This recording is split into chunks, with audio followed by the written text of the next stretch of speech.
Hello there, very good morning to you. The Home Office's crackdown on illegal working seems to be paying off. Yes, with a record number of raids and arrests resulting in 50,000 deportations since the general election in 2024. But are the Conservatives right to claim illegal working is still secretly booming? And this is thanks to Labour's failure to control the borders. Morning, yes, we'll be bringing you all the details behind those headlines because behind the figures, well, hundreds of arrests, thousands of immigration raids and a real push to stop illegal working on the high streets. China is accused of plotting to build a hidden chamber beneath its new London embassy that could threaten sensitive financial data. BBC is trying to get Donald Trump's £7.5 billion defamation lawsuit thrown out of court. Former Conservative Chancellor Nadhim Zahawi is accused of begging for a peerage from the Tories before defecting to Reform UK. Even if you don't yet realise that Britain needs reform, you know in your heart of hearts that our wonderful country is sick. That is why I'm standing here today as the newest member of Reform UK. The Scottish Government prepares to announce its budget as Holyrood's Finance Secretary warns of tough decisions.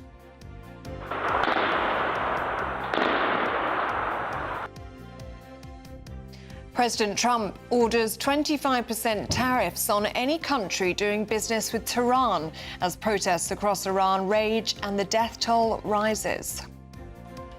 And sport this morning, Liverpool dispatched Barnsley for the FA Cup as Dominic Szoboszlai gets his comeuppance for being disrespectful. Macclesfield get a home draw against a Premier League team in the fourth round of the FA Cup. And golfers now seem to be defecting from Live Golf back to the old PGA. Good morning. It's another mild one out there. It will be chillier this evening, however. I'll have all the details for your latest forecast a little later on. Hello there on this Tuesday morning. It's just after 6 o'clock. You're very welcome. I'm Eamonn Holmes. I'm Ellie Costello and this is GB News Breakfast.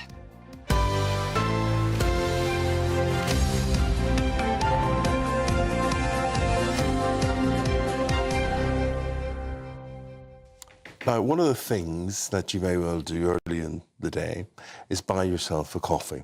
I know Yes, love a everybody coffee. seems rather addicted to it. It's just like a drug to them. Yeah, that's fair. I am. Have Yeah. it. Especially on these shifts. you Never need it. touch it, couldn't care less.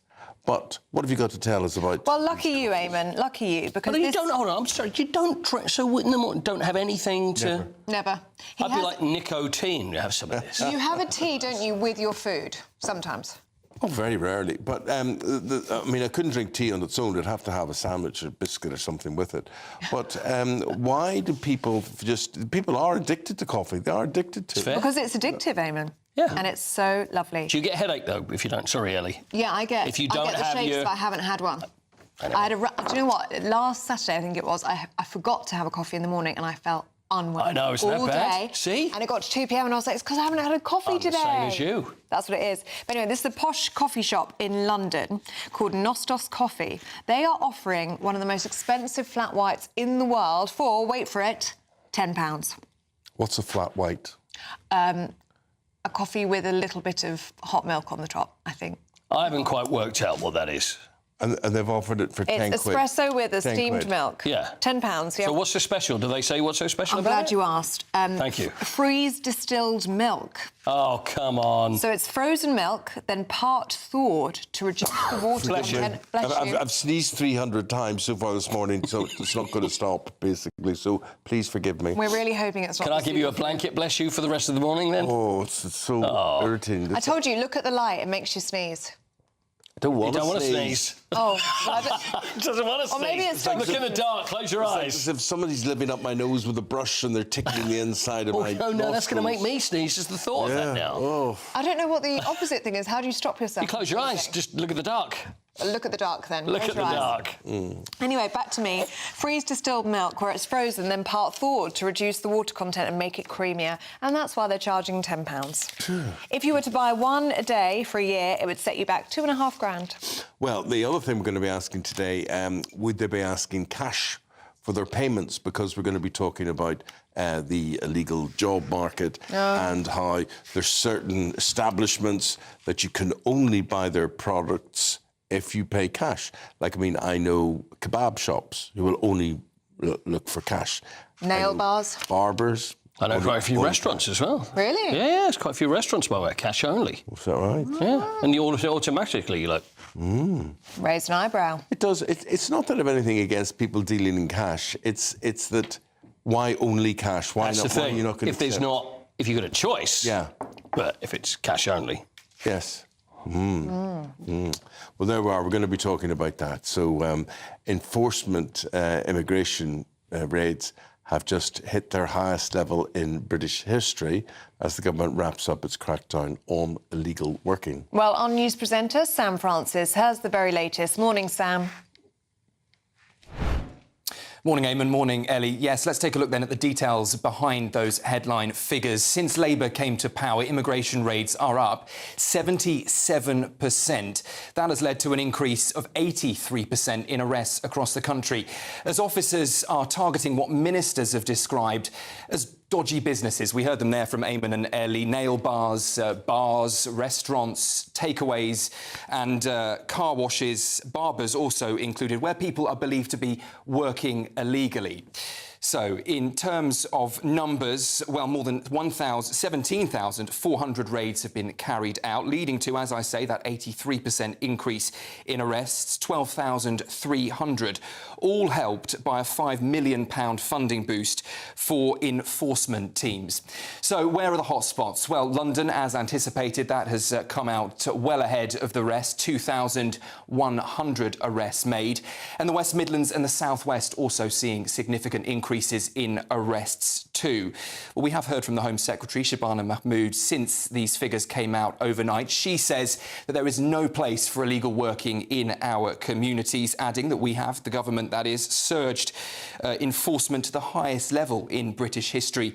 And she adds there is nowhere to hide. Well, it all sits alongside a plan to tighten right-to-work rules, to introduce digital ID for workers, and also to make it significantly harder, the government say, for gangs to use illegal jobs as a tool to entice people to take up spaces on their small boats. Now, it is worth mentioning that despite this significant increase in immigration raids and arrests, the Conservatives have responded, saying that, yes, they are pleased by those figures, but they are concerned that the number of people still working in illegal roles is far higher than it was before Labour came into power. Now, Sam, of course, we're not implying that anybody who asks for cash is working illegally and whatever, but they are much harder to detect. And I look at you, I detect from you, there's a man who likes a haircut. Yeah, you look at him. He's very well-groomed, smart. looking very, very smart. Do you pay in cash, or what's the situation?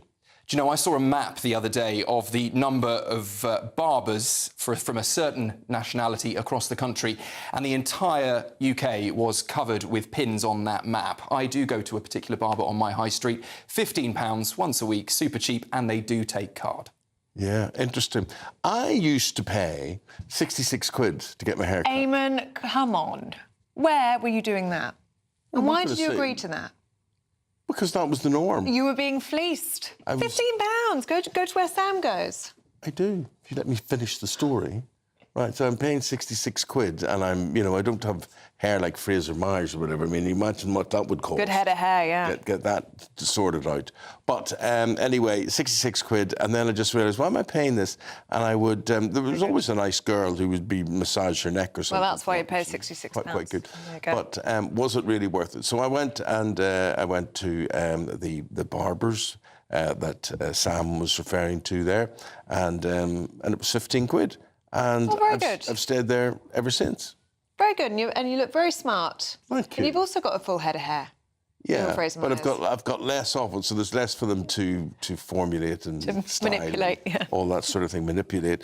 So so tell us about that. Tell us where you feel that you are forced to pay cash, and they won't accept any credit cards from you or anything like that. Please do let us know that, and we'll reflect that throughout the programme as you have your say today. Now we're joined by former Immigration Minister Kevin Foster. Very good morning to you, Kevin. What do you make of all of this? Is this a good news story for the government that these immigration raids are at an all-time high? Kevin's had a good haircut, you can tell. He's also had a good haircut. Yes, he's looking very neat. Yeah, but I've had a haircut, Eamonn. I must say my barber's the sort of place that does take card, has customers, and doesn't have a Lamborghini parked out back. So it is actually a legitimate place I use, rather than perhaps some of the places the government's been targeting. Look, the government can be pleased with these figures today, an increase in illegal immigration enforcement raids. They'll point towards the number of deportations taking place. Of course, the Premier is all very well arresting people for illegal working, then got to try and get them out the country. And that's perhaps where, when you dig into some of the numbers, things get a little bit more mixed. So, yes, they're talking about 50,000 deportations, but actually when you dig into some of those numbers, people would hear that number and think everyone's being, you know, out on a plane, like perhaps we're seeing ICE do in the United States. Yet actually the majority of those people had either self-deported themselves or agreed to go. It was, I think, near about 12,000 people who'd actually been put on a plane and enforceably removed by the Home Office. So there is more work to dig into on this. And of course, the challenge still remains, particularly around small boat nationals. The numbers still went up last year. And many of those countries, places like Syria and Afghanistan, are places where for some time there hasn't been enforced returns to. If they're really going to tackle this issue, that's one of the things they're going to have to restart. Yeah, the numbers really, I mean, however encouraging this may well be, do the numbers really add up when we look at them, Kevin? Because the sort of people that they're sending home, low-hanging fruit, you could describe them as, and there's still many more coming across the channel illegally. Yes, it'll be far easier for the Home Office to arrest and then remove a Turkish national who's here on a holiday visa, who's found to be working at a local kebab shop, for example, or a Brazilian who's here, who came ostensibly on a holiday or to visit family and is then found working. Those countries where you've got return routes, it's a lot easier to enforce this type of work. You know, for example, an EU national found working without a visa here in the UK, it would be relatively easy to return to their home country, as would a US or a Canadian citizen in that circumstances. But it is much harder when we get onto the small boats cohort, many of whom come from countries where it's both difficult to get agreement to return people. You know, if you're going to send someone back to Afghanistan, you've got to talk to the Taliban. And then on top of that, you get all the well-known issues with the ECHR that come into play as well. So, you know, to be fair to the government, this is positive news. It reflects their strategy of wanting to really focus on immigration enforcement. But to deal with things like small boats crisis, you're going to have a wider strategy than just dealing with law enforcement. Kevin, thank you very much. We'll see you in the next hour. Yeah, and thank you very much indeed for your comments coming in. Martin, for instance, says when you talk about establishments are charging only cash, Martin says, we have a Chinese takeaway and it has a sign in the window saying, card machine broken. Yeah. Now, think about that, card machine broken. The thing is that Martin tells us that the sign has been there for 6 years. So this machine, the card machine, has been broken for 6 years. Yeah, I think we're all familiar with businesses like that, aren't we, on our high street? Anyway, keep those views coming in, tubnews.com/you'll say. Now, at 13 minutes past 6, there are reports that the former Conservative Chancellor, Nadeem Zahawi, begged for a peerage from the Conservatives before defecting to Reform UK. Yesterday, he became the most senior Conservative to defect to Nigel Farage's party, claiming he made the decision because Britain is on the brink of civil unrest. How many of you at home have thought to yourselves that nothing works today? I know I have, and I have it a damn sight easier than most people. That is why I'm standing here today as the newest member of Reform UK. He's right about nothing working, isn't he? Yeah. Well, joining us now is FT editor of Spiked Online, Fraser Myers. Morning to you, Fraser. Good morning. What do you make of this? Has Nadeem Zahawi defected because he's concerned about civil unrest, or do you think he's more concerned about hoping to get a peerage? Only he can answer that question. I mean, clearly this is a bit of a coup for Reform UK. This is by far the most senior Conservative they've had defecting. Nadeem Zahawi was Chancellor of the Exchequer, albeit only for a couple of months in the dying days of Boris Johnson's administration. He didn't get past a budget or anything. So they are, of course, throwing the kitchen sink at attacking him. They are accusing him of simply being upset, sulking, and not being given a peerage by the Conservatives. They're digging up some of his old tweets about Nigel Farage, which have been quite amusing, him calling Farage a racist, saying that he would be afraid to live in a country run by Nigel Farage. The question is, I suppose, you could maybe accuse Zahawi of being a bit of a flip-flopper in general, not just defecting. But what he has got, he's got a certain amount of experience in the front line, hasn't he? He has and Reform are short of that. That's the thing that Reform are looking for, and I think he has, you know, he has serious experience as the vaccines minister. Everyone, I think, would agree that that was a big success for the UK. He's a serious businessman. You know, he was one of the co-founders of YouGov, hugely, you know, important polling company. He made millions out of that. That also, on the other hand, brought up questions about his taxes. He was accused or investigated for underpaying tax on his profits from YouGov, and that led to his sacking by Rishi Sunak when he was Conservative chair. So he's someone who brings both experience and baggage at the same time. Well, with all of that in mind, do you think then he's a help or a hindrance to Nigel Farage? Because there is a concern now that the Reform is going to start to look like a home for retired Tories. I think it's about 20 Tory defections so far and counting. That is the danger. I think that if I think Zahawi is one of the more impressive among them. I'd also include Danny Kruger in that bunch. But when you're talking about someone, apologies to Nadine Dorries, but these are not the most impressive people. Many people who lost their seats at the last election have defected to Reform. You do wonder whether they are simply jumping on the bandwagon, seeing that this party is doing better in the polls than the Conservatives, or whether they've had a genuine change of heart, seeing that the Conservative Party has failed. Of course, this will be, you know, there's a bit of a fly in the ointment to the Conservatives who are doing well at the moment. Kemi Badenoch is seen as performing well in the Commons. They're doing well in the polls. They're second to Reform. I think only 4 points between them, the Times reports. So, you know, will this upset the apple cart, or will it make people feel that actually, even if they vote Reform, it's the same old politicians again? Mr. Zahawi has got very good control of his hair. It's well shaven, which is not what I can say about you. It's not the same thing I can say about you. So going back to our cash or card situation, you obviously don't get your hair groomed too often, but, but when you do, what way do you pay? I try and pay everything by card. Yeah. Get the points. But do you ever get to places and they say to you, I'm sorry? I mean, the thing that I got late at night one night getting a kebab, and it was oh no, we only take cash. I mean, he's got it all made up and all ready to go. Now, what do you mean you only take cash? I mean, who's got cash really at all times of the day and night available to them? And how do they get away with doing this? We're not suggesting they're doing anything illegal, but their earnings are harder to trace with cash. Yeah, and I think a lot of people, you know, it seems as if the government and the police have been slow to catch up with the fact that there are a lot of businesses that are slightly dodgy. Everyone can see the proliferation of barber shops in their high street that couldn't possibly be turning a profit just from, you know, the sheer number of footfall and customers. Look down any London street and there are far too many to be serving the public. There was a town in South Wales, I think it was Porth in South Wales, town of 6,000 people. There's one Turkish-style barbershop for every 400 residents. Wow. Really? And you think, are they legit? You know, some of them might be legitimate businesses, some of them might not be.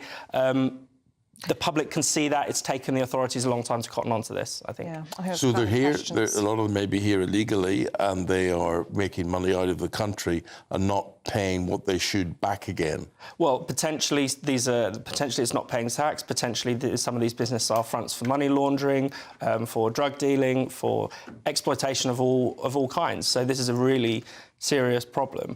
However, you know, it is also a good thing to keep cash alive as well. Yeah, I would worry about a move away from cash entirely. Yeah. But the concern is that if a business doesn't take credit cards, then at all, like that Chinese business you cited, I think something's going on there. Yeah, Fraser, thank Fraser, you. Good talking to you. Always good to hear from you. Yeah, we'll see you back again. And Jan makes that point. Cash is king. Pensioners like cash. We don't all have cards, so it's an important thing to remember, isn't it? Now, at 19 minutes past 6, let's get a check on the weather. I think it's going to be quite a wet day. Annie has got all the details. Expect warm spells with the odd rude interruption. Box Boilers sponsors the weather on GB News. Good morning, welcome to your latest GB News weather update brought to you from the Met Office. It's going to be a pretty cloudy day today. Outbreaks of rain for most of us, particularly for central and southern areas. But it will be another pretty mild start out there. Lots of cloud around, a bit chilly just to the far north of Scotland. We could see some showers falling as snow over the highest ground here. But further south you'll see two bands of rain bringing a risk of outbreaks of quite heavy rain into this afternoon. The rain becomes more focused into parts of Wales, the Midlands, the southeast this afternoon. To the north and west of that, it will become a little bit drier across parts of Northern Ireland. Some sunshine just to end the day, but it will be a slightly fresher end to the day here. Now the rain continues to sink south and eastwards through this evening, and that means skies become clearer for more northern areas. Still a risk of a few snow showers here and there, just across the Highlands in particular. More eastern areas of Scotland seeing a chilly end to the day, but plenty of clear skies. Northern Ireland as well, plenty of clear skies. There's a risk of ice as we head into this evening on any wet surfaces, particularly across the north. For more central areas, a lot of cloud around this evening. Outbreaks of rain, though the heaviest rain does become more focused to the far south and east, and those clearer skies more widespread as the night goes on. So high pressure is moving in, a ridge of high pressure just for a time as we head towards Wednesday. Wednesday is looking like the best day of the week for dry and sunny weather, but it will be a chilly start. Widespread rural frost is expected on Wednesday. That's away from the very far south and east, so we've got that cloud and rain just clearing through Wednesday morning. So plenty of sunshine throughout the morning. Into the afternoon, more cloud will move into more northwestern areas as the next batch of rain arrives for Wednesday night. But plenty of sunshine lasting much of the day across more eastern areas. It will be a fairly chilly day, though, after the chilly start to the day. Temperatures around average. Expect warm spells with the odd rude interruption. Boxed Boilers sponsors the weather on GB News.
Exciting news. Every Friday, my Patrick Christie's Tonight Show is going to have a twist to it.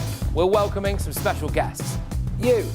That's right, on Fridays I'm going to be doing my show in front of a live studio audience because this show is about you and what you have to say. It's going to be the same big debates, same big topics, same big opinions, but every Friday night at 9 p.m. you are invited to come on down to Patrick Christie's Tonight to be a part of the action. Only on GB News, the People's Channel, Britain's news channel.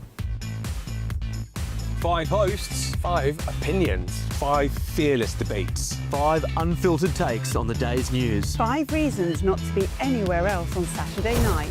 This is the Saturday 5. You got me good there. Britain's biggest Saturday night TV show. It's not a bad brand. Yeah. Uncensored. Very, very racy tonight on the unpredictable. What does she say? Can you translate it for us? And always entertaining. And how can a country go from being led by William Wallace Saturday nights from 6 p.m. only on GB News. The People's Channel. Britain's news channel. You're going to want to stay tuned, trust me. Britain was once the envy of the world. But look around. A nation that no longer knows what it is or where it's going.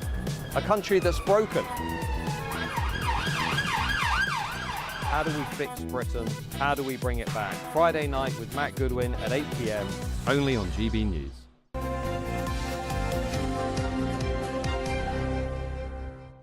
Welcome back. Good to see you again. The Scottish Finance Secretary, Shona Robertson, will deliver her budget at Holyrood today. Well, there's expected to be tax rises as the public are warned of tough decisions ahead. Our Scotland reporter, Tony Maguire, looks ahead now to this afternoon's statement. 6 weeks after Rachel Reeves delivered her autumn budget, it's Scotland's turn to find out the financial winners and losers of 2026. Finance Secretary Shona Robertson has vowed to resolutely target Scotland's key priorities, with a focus on the NHS and the cost of living. Her renewed focus on affordability has the backing of the First Minister. The best way to make daily life more affordable for people is for Scotland to become an independent country. With £60 billion to manage, tax and spending changes will stress test the electorate, just 4 months before Scotland heads to the polls. Sitting opposite the SNP, leader of the Scottish Conservatives, Russell Findlay, says Scots have had enough of being squeezed on tax. Making the cost of living more affordable must be our top priority in 2026 and beyond. There's this kind of doom and gloom that somehow the Scottish Parliament will always be trapped in this cycle of increasing taxes and spending more and never making meaningful savings. And there is another way. Compared to England's 3 tax bans, Scotland has 6, with some or all potential targets for tax raising. Despite another record-high devolution grant, Scottish ministers say the annual payment still falls £4.7 billion short of their public services goal, including a £2 billion devolved benefits bill. Scottish Secretary Douglas Alexander says the SNP have left public services in the lurch. We haven't seen the rise in educational standards in our schools. We haven't seen the rate of fall of waiting lists or waiting times that we would want to see in our public services. So it's really important when the budget happens next week that we see not just value for money, but also a material improvement in public services, because frankly, Scotland's public services have been done a great disservice. Where's the money gone, John? With the SNP Holyrood group reduced to just 60 MSPs, backroom deals with other parties will be necessary to get the budget over the line on February 25th. Tony Maguire, GB News. Well, it doesn't matter who you are, where you live, whether it's Scotland or not. It's all about getting your money to pay for their projects, and it just becomes too much for people. I mean, this pay situation now, we were all paid early in December, and we've got to wait till the end of January before you get a paycheck again, and a lot of people are just finding it too much. Yeah, there was a story out yesterday, wasn't there, saying people are going to start to struggle by the 21st of this month. Yeah. Very tough for people. We might have a way to help, though, which is the Great British Giveaway. And time is ticking on your chance to become our biggest cash prize winner to date. £85,000 in tax-free cash to give away. Here are all of the details that you need. There's just 3 weeks left to grab your chance to win our biggest cash prize to date. An incredible £85,000 in tax-free cash could be yours. Cash to make 2026 the year of yes. That's yes to holidays, yes to treats, yes to making all of those dreams come true this year. What would you spend all of that cash on? 2026 could be the year you spend more time spending with an incredible £85,000 in your bank. Just make sure you don't miss out. For another chance to win £85,000 cash, text cash to 63225. One entry costs £2.50 plus one standard network rate message. Or text bonus to 63225. 5 entries cost £5 plus one standard network rate message. Go to gbnews.com/win. Entries start at £2.50. Call 0903 686 3232. Calls cost £2.50 plus your network access charge. Or post your name and number to GB18 PO Box 8690 Derby DE1 9TT. UK only. Entrance must be 18 or over. Lines close at 4 p.m. on the 30th of January. The winner may be contacted live on GB News, week commencing 9th of February. Please check the closing time if listening or watching on demand. Good luck. Well, good luck, and lots of you getting in touch this morning about various things. Those different tax rates in Scotland for different earners Very good idea. That's gone down well with people. What else have you got? Yeah, lots of you reacting to Nadeem Zahawi defecting to Reform. Stuart says Reform is a joke. They won't be getting my vote now after taking in that Tory. Also talking about illegal working, Richard said the government should make all barbers card payment only. If the card machine breaks, the shop by law should close until it's fixed. So do keep those views coming in, gbnews.com/your say, or you can scan the QR code on your screens now. To have your say on this, you can become a friend of GB News. And for a limited time, friends could win one of these. 50,000 GB News bumper stickers. Yes, a bumper sticker. Do you have a bumper sticker? I don't have a bumper sticker. You need a car. I need a car to start with. And then you have a bumper sticker on your car. 50,000 of these we've got to give away, and they could be yours, but you have to be a friend of GB News and get in touch with us and how all that works. But there it is, GB News and GB News Radio, Britain's news channel. Are you proud to fly our flag? This is how you become a friend of GB News. Becoming a friend of GB News is free. It lets you have your say and be part of our shows every day on TV and radio. Plus, if you sign up by January 31st, you could win one of 50,000 limited edition GB News bumper stickers. To become a friend and for your chance to win, go to gbnews.com/bumper sticker now or scan the QR code on screen. 18 plus, UK only. Full T&Cs at gbnews.com/terms of use.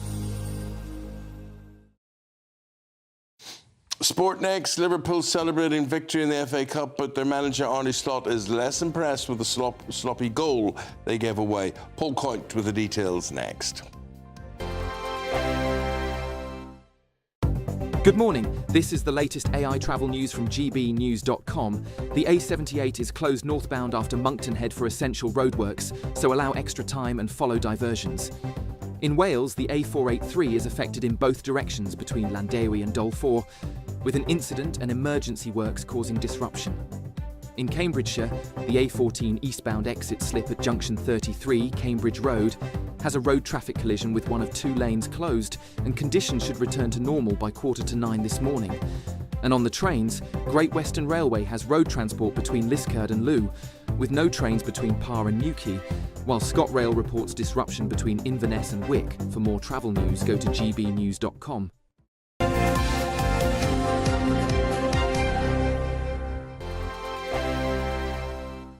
I'm Michelle Dewberry, this is Jubes & Co with you. Hello everyone, Patrick Christie is here. GB News, Britain's news channel. Access the stories that matter to you. Take the GB News family with you on any device. And as long as you have an internet connection, tune in to GB News, anywhere on the planet or beyond. GB News, the People's Channel, Britain's news channel. From the school run to the home run, watch a new show for all of Britain. So he can say whatever he wants. A straight talking show where all voices are heard. And, you know, when are we going to stop talking about smashing the gangs and actually do it? With the stories that matter from every part of our country. There's a bit of a crash landing there for your Chancellor. Bold, fearless and standing up for you. That's me, Martin Daubney, 3 p.m. till 6 p.m, weekdays, here only on GB News. The People's Channel, Britain's news channel. Westminster's full of talk, but out here, it's the real world. Am I allowed to talk then? No, that's it. This is where it matters, real people and real lives. That's what politics is all about. In fact, has Trump made a good start? No. Straight answers, no spin, and just a couple of pints. How many fingers have I got up? About 10. So join me for Lee Anderson's Real World every Friday at 7 p.m, only on GB News. The People's Channel, Britain's news channel. You want to know what's really going on in the corridors of power? Labour don't know what to do with you half the time, and that makes you quite lethal in the chamber. Get behind the headlines with Chopper's Political Podcast. Join me, Christopher Hope, as I sit down with the great and the good of British politics. We'll see where this ruling takes us. These are the stories shaping our nation. Chopper's Political Podcast, available now on all platforms. Listen in and stay ahead. Decisions made in Washington aren't just shaping America, they're shaping Britain too. From migration to global security, from crime to health, Whatever happens in the White House today will be felt in your town or city tomorrow. That's why The Late Show is live from Washington, D.C. Cutting through the politics to show you what it all means for Britain. The Late Show live every night at midnight. Only on GB News, Britain's news channel. Bold. They are under no illusion. Ray. Are you a human trafficker? Boundless. I've had enough of the nonsense, and I'm not afraid to say it. Don't get this on the BBC. Every weeknight, I tear through the headlines. The smell of gasoline. Should we be worried about it? From Westminster madness to cultural war chaos. What I'm going to do now, they are throwing things out the car as we speak. Get ready, Britain. Here we go. Patrick Christie's tonight, weeknights from 9 p.m. only on GB News, Britain's news channel.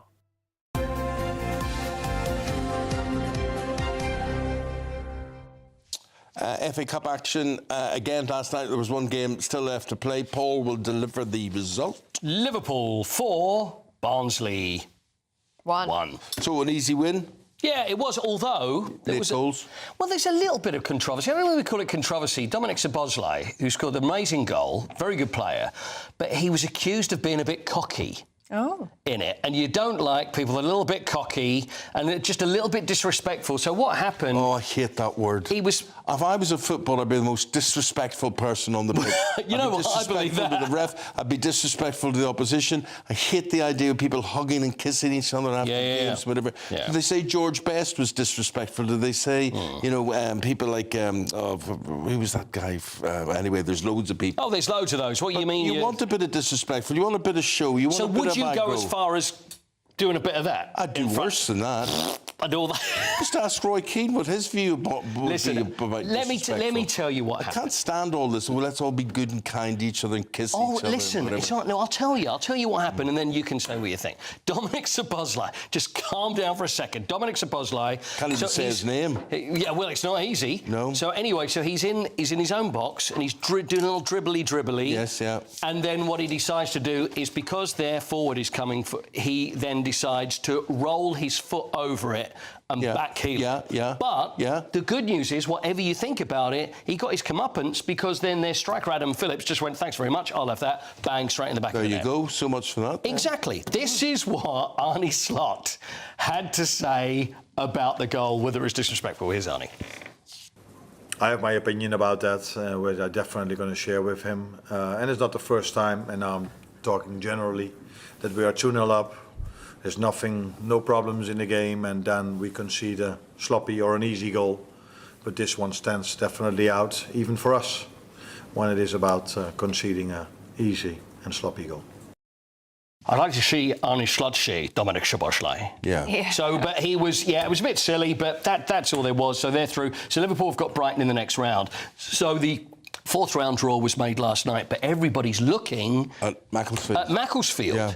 So they wanted a really big team. They would have loved... See, this is the draw last night. And that's Paul Dawson, who is going to be with us on the show at 8:30. Is he? Yeah, excellent. He's going to be joining joining What does Paul do at Macclesfield? He's the captain. Oh, scored the goal, scored one of the goals. He was bandaged up, wasn't he? Yes, that's right. He was bandaged up, scored one of the goals against Crystal Palace. He's the skipper as well. So they've drawn Brentford in the next round. It's at home. So you can either think, well, do we just want to have a really big game away at Man City or Liverpool or what have you? With no atmosphere. Yeah, well, or do you think we play at home? But you'll make less money. Or make less money, but we'd stand a chance of going through to the next round. It would be an amazing atmospheric situation, though. I think so. Great Brentford, story, yeah. and Brentford are higher than Crystal Palace, so they're doing very well in the Premier League, and they'll have a go at You see, you can go to Brentford and get walloped, you know, and they'll be expected to be walloped. Yep. Or you have that home game and the atmosphere will be incredible. Oh, it will be. Macclesfield will be buzzing the whole time. That'd be great. So that's the tie of the round. Yeah. So we'll speak to Paul a bit later and see what he feels about it. I think he's been very Look forward excited. to that. Good, my friend. Good. Manchester United, looks like Michael Carrick, Eamonn, will be the... Interim. Not the interim, who's Darren Just the Fletcher. interim. Yeah, just the interim. OK. So thought in the next 48 hours... he's been in Manchester, so the talks are progressing well. Saturday lunchtime will probably be his first game against Manchester City as interim, not interim. His first game was Derby against City. How about that? It's a way to go, isn't it? Incredible. Okay. Good news there. Thanks very much indeed, Paul. Appreciate it.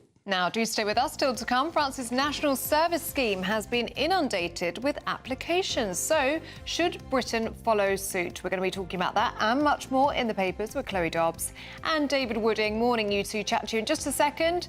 But first, if you're in search of some holiday sun, here's the forecast across Europe.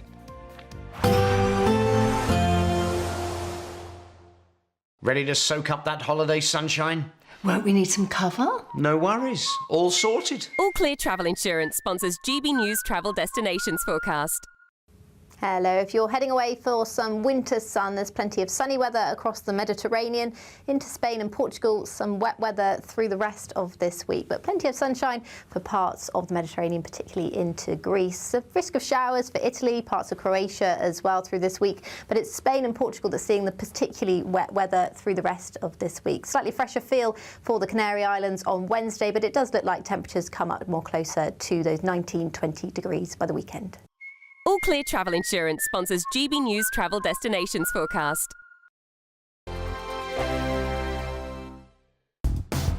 Do you trust what you're being told? Good, because neither do I. Those are just facts. I'm Alex Armstrong, and on my show, we'll expose the spin. Well, I want to answer that because you didn't let me last time, because you always speak over me. The broken promises. To deny that is denying the truth. And the hypocrisy. Allow. Stop. You think we can allow? Politics, policy, parliament. Nothing is off limits. No sugarcoating, no fear of offence, just the truth laid bare. Tune in every Saturday and Sunday at 9 p.m. for Alex Armstrong Tonight, only on GB News, Britain's news channel.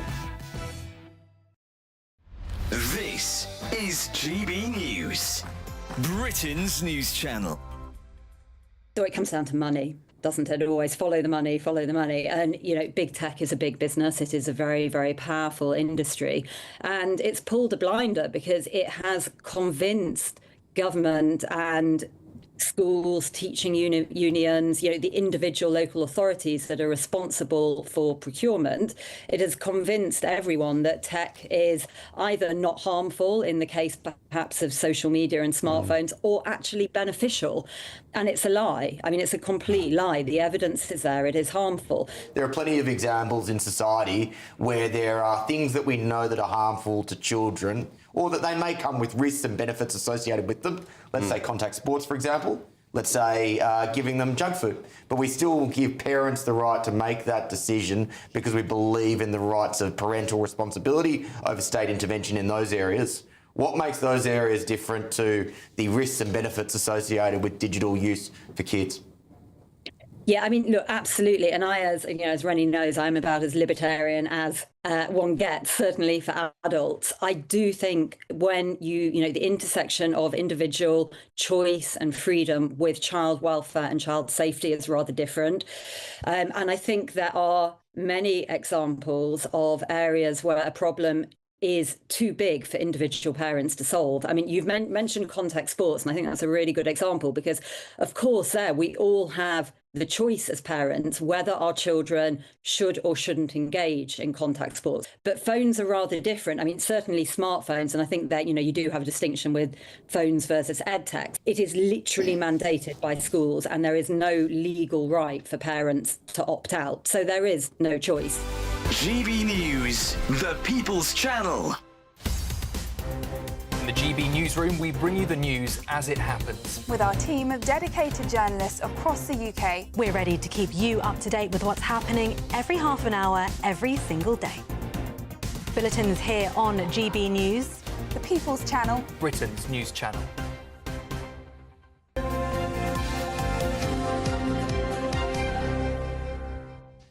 Welcome back. We're going through the papers in the company of political commentator Chloe Dobbs and former editor of the Sunday Express, David Wooding. Morning, you two. Morning. Chloe, let's start with you and the front page of the Daily Mail this morning. And Lord Hermer, remember him, has been accused of engineering a payout to a terror suspect that he represented. Tell us more. Yes, so there is a terror suspect who was detained, and he's in Guantanamo Bay for allegedly being involved with 9/11 and helping organise various terror cells and training in Afghanistan. Very dodgy individual, it is fair to say. And now we found out, we don't have a huge amount of detail, and hence Robert Jenrick has written a letter demanding that the public know exactly what's going on here, to know how much of a payout this man has been given. We're hearing that the British government has signed off on giving this man, who's in prison in Guantanamo Bay, of course, he's cried human rights and whatnot, saying he's not being. He's saying that the UK government was complicit with him being tortured by the CIA, and he's been given some sort of payout. And so Robert Jenrick is asking, why wasn't this appealed? Why have you signed off on this? And it seems quite a coincidence that Lord Hermer, back in the day, represented this man. David? Yeah, it is bizarre. Lord Hermer, again, who's been on a lot of criticism for the rule of law, and he has engineered this payout. The other question I would ask, Chloe, is why is Britain paying for it if he was tortured by the CIA? Well, that's the thing. I mean, why do we want to give money to these terrorists? And this comes just after the al-Fatah, the Egyptian man who loathes Britain and is quite racist, was allowed in. We, of course, had the story last week of Fouad Awali, who is an Islamist double murderer in prison, who has been handed 240k of taxpayer cash. David Lammy had the opportunity to appeal that. He used ECHR rules to claim that he had his human rights were under threat because he became depressed because he wasn't allowed a play date with another terrorist, one of Lee Rigby's murderers, which is insane. David Lammy could have appealed it, and he just chose not to, chose to sign off on it, which is utterly ridiculous. And it just seems to me like we have got a government that is soft on terror. Well, actually, this story goes slightly further. This individual, his lawyer, is suggesting now that the UK could offer him sanctuary. It wouldn't be difficult for the United Kingdom to offer to help the United States to bring this costly and irrational detention at Guantanamo Bay to an end by bringing him to Britain. That's what the lawyer said. Let us know what you think on that one. gbnews.com/your say. Let's put this Ukrainian war into context, David. Russia's war with Ukraine has dragged on for longer than what? Well, it's 1,418 days. Which is longer than the fight against Germany. Yes, and in that time, the Soviet army had marched on Berlin. Putin, by comparison, has only advanced 30 miles into Ukraine. Wow. So it shows the tremendous fight that the Ukrainians are putting up against the Russian aggressors. And it shows how little movement he's made in that time. Yeah, Putin considered it to be a special operation, and that would take about 48 hours. Yeah, and what have we been? 3 years? 4 years. 4 years, nearly. Now, Chloe, help me out here. I've just suppressed a sneeze, or a number of sneezes going on here. But you think, I mean, I've woken up, I have literally sneezed hundreds of times this morning, and my head's about to explode. And Miss Ellie thinks she's got a bit of a cold as well. I think we've probably given it to each other, yeah. But she's got a solution to all of this. Yes, so if you push your tongue against the roof of your mouth, which is what I was doing while it was coming on. And do you think it worked? I think it didn't happen. Yes, it's helped me a number. I don't think that this is some silly old wives' tale that doesn't work. I've tried it many times. I often get a little bit of sort of hay fever and don't want to sneeze on air, and so I do that. Fixes it almost every time. Okay, so press your tongue against the roof of your mouth, and it should suppress the sneeze. Okay. So, it works. I promise. Good tip. Okay. Dr. Chloe. Dr. Chloe. So I think looking at bright light may actually cause you to sneeze. So I think that was fake news that I shared with you earlier. Sorry, that probably made things worse. Now, Chloe... the headline that shocked me in front of the papers today, David, is this Bin Diesel. Fuel pumps to start vanishing within 4 years in the rush to electric cars.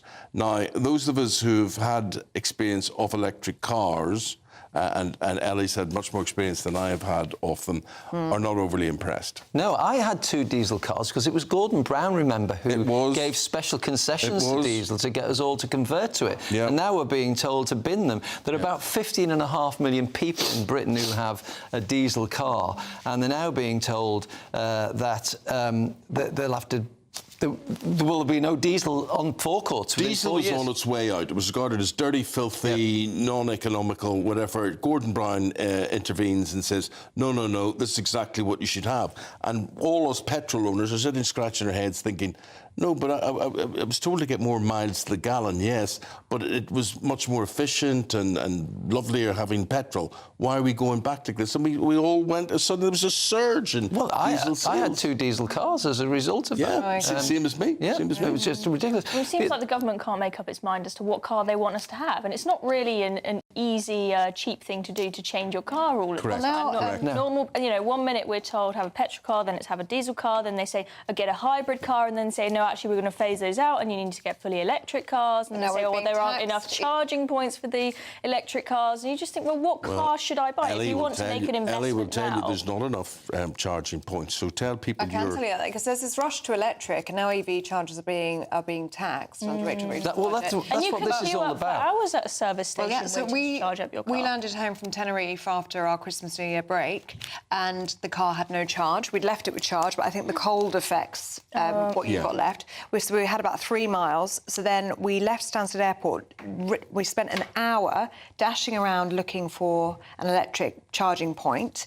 We stopped at 3 or 4 of them that weren't working. So Eventually you could have ran out of charge looking to be charged. And they eventually found one that worked. It cost us £55, and we had to sit there in the freezing cold for 20 minutes whilst it charged. Well, at least it was only 20 minutes. Yeah, I mean, it does charge very quickly once you're there, but it's expensive, and then there's not enough of them. It's inconvenient. That's what it is. We would have been home with a cup of tea if we'd had a... I don't see, David, I don't see why you can't go to a station and you get there and you say, give me a new battery for the car. So you take out your old one, you give it to somebody, they give you a new one, you slip it in and off you go. I'm not an auto electrician, but I would guess it's because these batteries are huge. I know that the tyre pressure on these cars has to be pretty high because there's such a weight, and I suspect it's to do with the size of these batteries. Right. They're really heavy. There was a piece the other day saying that people in electric cars, I read this a few days ago, that crashes involving electric cars, you're 3 times more likely to die in an electric car. Why? It didn't explain why. It's probably to do with the fact that the weight of the car, perhaps. They looked at the number of deaths pro rata per crashes involving electric cars and the number involving diesel and petrol cars, and it was higher death toll. We're not there yet on finding the No, we're not. It's not only clear that we're not there yet, we're being lied to. You were being lied to because the government will just go ahead because we've got a plant that builds these, therefore we're going to support that, or we can't really tell the truth. That's the way it is. It's a bad situation, but we want you to have your say. Let us know what your experience with electric is. It may well be good. I'm not an electric user. Ellie's husband has an electric car. What about? I have a hybrid. You have a hybrid and petrol. Petrol, yeah. Petrol. Chloe, let's have a look at this one. We teased this one earlier. France has a new voluntary national service scheme, and they've been inundated, haven't they? Yeah, so they've got this new voluntary national service scheme where they had 600 places available. They've had over 800 applications. And the reason why this is important for us to look at is because here in the UK, we've got huge issues with recruitment to the armed forces. Yeah. And that may be partly a lack of patriotism amongst our young, whereas it seems like the French are really keen to do too their much bit like hard work to fight for a lot for of their people. country. Yeah, I think also they're definitely... so I've got a friend who works in the Navy who was talking to the other day, and he was saying how there are huge issues with recruitment, just with things like, for example, if you go to the Navy and say, I want to be an aerospace engineer, they just don't listen and say, oh, well, we'll put you in any department we feel like putting you in. And so people don't feel like they can pursue a passion if they've got one in a certain area. Small things like, for example, on the ships, they're not bothering to get Wi-Fi that actually works. A lot of young people might be more willing to be living and working on a ship if the Wi-Fi actually works. It's small things like that, and I think you've got a lot of, say, old school mentality at the top, not really thinking about the needs of younger people at the bottom who they want to entice to sign up. So there are a lot of issues, but clearly France are doing something better than us. And also, I think a lot of young people, if you ask them, would you put your life on the line to fight for this country? A lot of them would say, no, we don't care about this country that much. Very sad. I think that's right. There's a different attitude now about loving the country even, never mind fighting for it. So there were polls out recently saying a lot of young people don't really love Britain in the same way. So it's pretty different. OK. David, Chloe, for the moment, thank you very much indeed. The guys will be back in about 40 minutes and they'll be talking about more stories making the news this morning. Yeah. But before all that... I was just about to say, let us know if you think we should have a voluntary national service scheme. That's a good thing to look at. Weather update now with Annie Shuttleworth.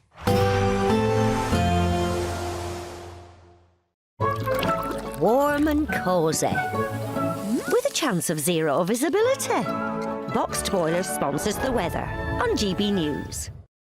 Good morning, welcome to your latest GB News weather update brought to you from the Met Office. It's going to be a pretty cloudy day today. Outbreaks of rain for most of us, particularly for central and southern areas. But it will be another pretty mild start out there. Lots of cloud around, a bit chilly just to the far north of Scotland. We could see some showers falling as snow over the highest ground here. But further south, you'll see 2 bands of rain bringing a risk of outbreaks of quite heavy rain into this afternoon. The rain becomes more focused into parts of Wales, the Midlands, the southeast this afternoon. To the north and west of that, it will become a little bit drier across parts of Northern Ireland. Some sunshine just to end the day, but it will be a slightly fresher end to the day here. Now the rain continues to sink south and eastwards through this evening, and that means skies become clearer for more northern areas. Still a risk of a few snow showers here and there, just across the Highlands in particular. More eastern areas of Scotland seeing a chilly end to the day, but plenty of clear skies. Northern Ireland as well, plenty of clear skies. There's a risk of ice as we head into this evening on any wet surfaces, particularly across the north. For more central areas, a lot of cloud around this evening. Outbreaks of rain, though the heaviest rain does become more focused to the far south and east, and those clearer skies more widespread as the night goes on. So high pressure is moving in, a ridge of high pressure just for a time as we head towards Wednesday. Wednesday is looking like the best day of the week for dry and sunny weather, but it will be a chilly start. Widespread rural frost is expected on Wednesday. That's away from the very far south and east, so we've got that cloud and rain just clearing through Wednesday morning. So plenty of sunshine throughout the morning. Into the afternoon, more cloud will move into more northwestern areas as the next batch of rain arrives for Wednesday night. But plenty of sunshine lasting much of the day across more eastern areas. It will be a fairly chilly day, though, after the chilly start to the day. Temperatures around average. Warm and cosy, with a chance of zero visibility. Boxed Boilers sponsors the weather on GB News. Thank you for making us Britain's #1 news channel. Together, we have built something truly extraordinary.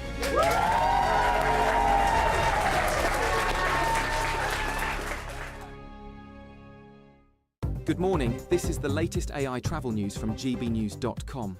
On the A83 at Locknell Street in Loch Gilphead, emergency roadworks mean restrictions in both directions, so allow extra time. In Wales, the A483 is affected both ways from Llandewi to Dolfa because of emergency works, with delays building through the morning. Kent's M20 westbound has a crash between Junction 4 and Junction 2, and one of 4 lanes is closed, with conditions expected to improve around 8:15 this morning. And on the trains, Great Western Railway has road transport replacing services between Liscard and Looe, with no trains between Par and Newquay, while ScotRail reports disruption between Inverness and Wick. For more travel news, go to gbnews.com.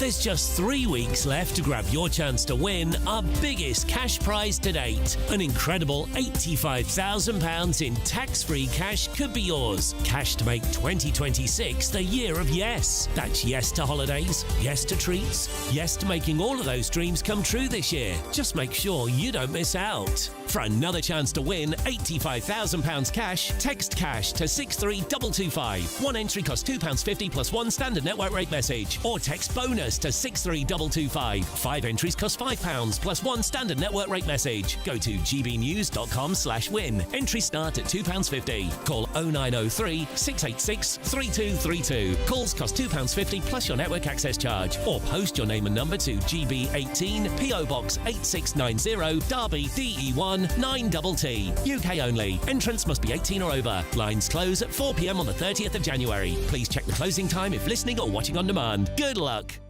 Britain was once the envy of the world. But look around. A nation that no longer knows what it is or where it's going. A country that's broken. How do we fix Britain? How do we bring it back? Friday night with Matt Goodwin at 8 p.m. Only on GB News. No matter the state it's in, this is our nation. Join me, Jacob Rees-Mogg, for a genuine, honest discussion on where we have been, where we are going, and where we are with the people who set the direction. Tune in to State of the Nation every Monday to Thursday, 8 to 9 o'clock. Only on GB News. Britain deserves a newsroom that puts the facts and your voice first. Well, and that's what you get on GB News. Lively debates, lively conversation. And we're not afraid to hold power to account. And each other. So join me, Andrew Pearce. And me, Miriam Cates, for Britain's Newsroom, weekdays from 9:30 on GB News.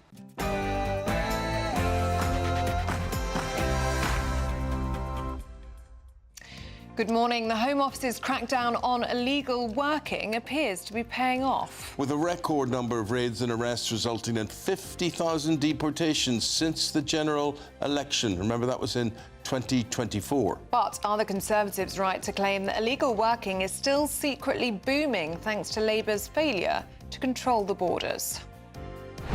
Yes, good morning. Well, from nail bars to car washes, from London to the southwest, we'll be showing you where the crackdown is hitting hardest and what it's actually stopping. The Technology Secretary has announced a new criminal offence for creating AI-generated sexualised images after Ofcom opened an investigation into the AI platform Grok. China is accused of plotting to build a hidden chamber beneath its new London embassy that could threaten sensitive financial data. And the BBC is trying to get Donald Trump's £7.5 billion defamation lawsuit thrown out of court. Former Conservative Chancellor Nadeem Zahawi is accused of begging for a peerage from the Tories before defecting to Reform UK. Even if you don't yet realise that Britain needs reform, you know in your heart of hearts that our wonderful country is sick. That is why I'm standing here today as the newest member of Reform UK. The Chancellor is accused of gaslighting the public by claiming bills for pubs are at a record low. Really? That's as publicans anxiously await word on reports of a tax reduction. And as Barbie launches an autistic doll in a drive for diversity, we're asking, has the toy maker become too political? And in sport this morning, Liverpool dispatched Barnsley from the FA Cup as Dominic Szoboszlai gets his comeuppance for being disrespectful. Sixth tier Macclesfield get another home draw in the against the Premier League team in the fourth round draw of the FA Cup. And some big names look to leave the Saudi-backed Live Golf to go back to the PGA. Good morning. It's another mild one out there. It will be chillier this evening, however. I'll have all the details for your latest forecast a little later on. Very nice to have you on board on this Tuesday morning. We're with you until 9:30 this morning.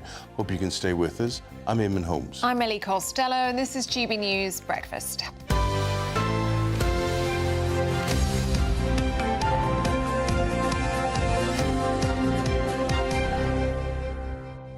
Here's what I don't understand. How come these golfers on the live circuit, and they broke away from PGA because they were going to get so much money, and they hundreds of millions. Really, you know, amazing Stupid money, stuff. yeah. So why would anybody be saying, no, I've had enough of this? So let's say you've decided to go, you know what, I'm going to be offered 350 million was the talk that John Rahm was going to get, just for joining. So you don't even have to win tournaments, you get that just paid. For you joining. get paid that anyway, and then you can win stuff on top.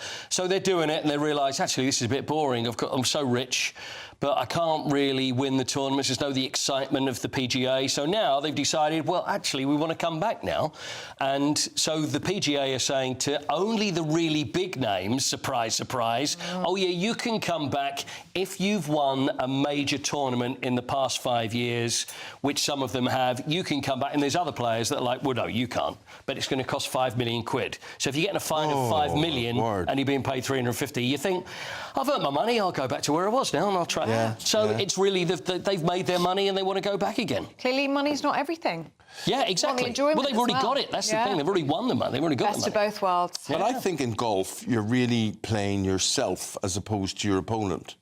You know, when you go out and you and I are playing and you're thinking, you know, what the score is, but you're fighting your own score. Yeah. But if this is the thing when people say, if you cheat, you like push the ball out, you're only cheating yourself. And I'd like to say right now, I'm quite happy to cheat some myself. amazing footage on the internet of a certain president around the world who likes his golf and is seen kicking. Yeah, I know. I can't remember who that was. I can't remember. Yeah, but it's actually quite funny. I mean, you'd say, well, talk your way out of that one, explain that one. Yeah, just go, I'd like that kicked out. There you go. Oh, well, Mr. President, it's right in the middle of the fairway. Oh, thanks very much. Right, Paul, we'll see you in about 20 minutes' time. Thank you.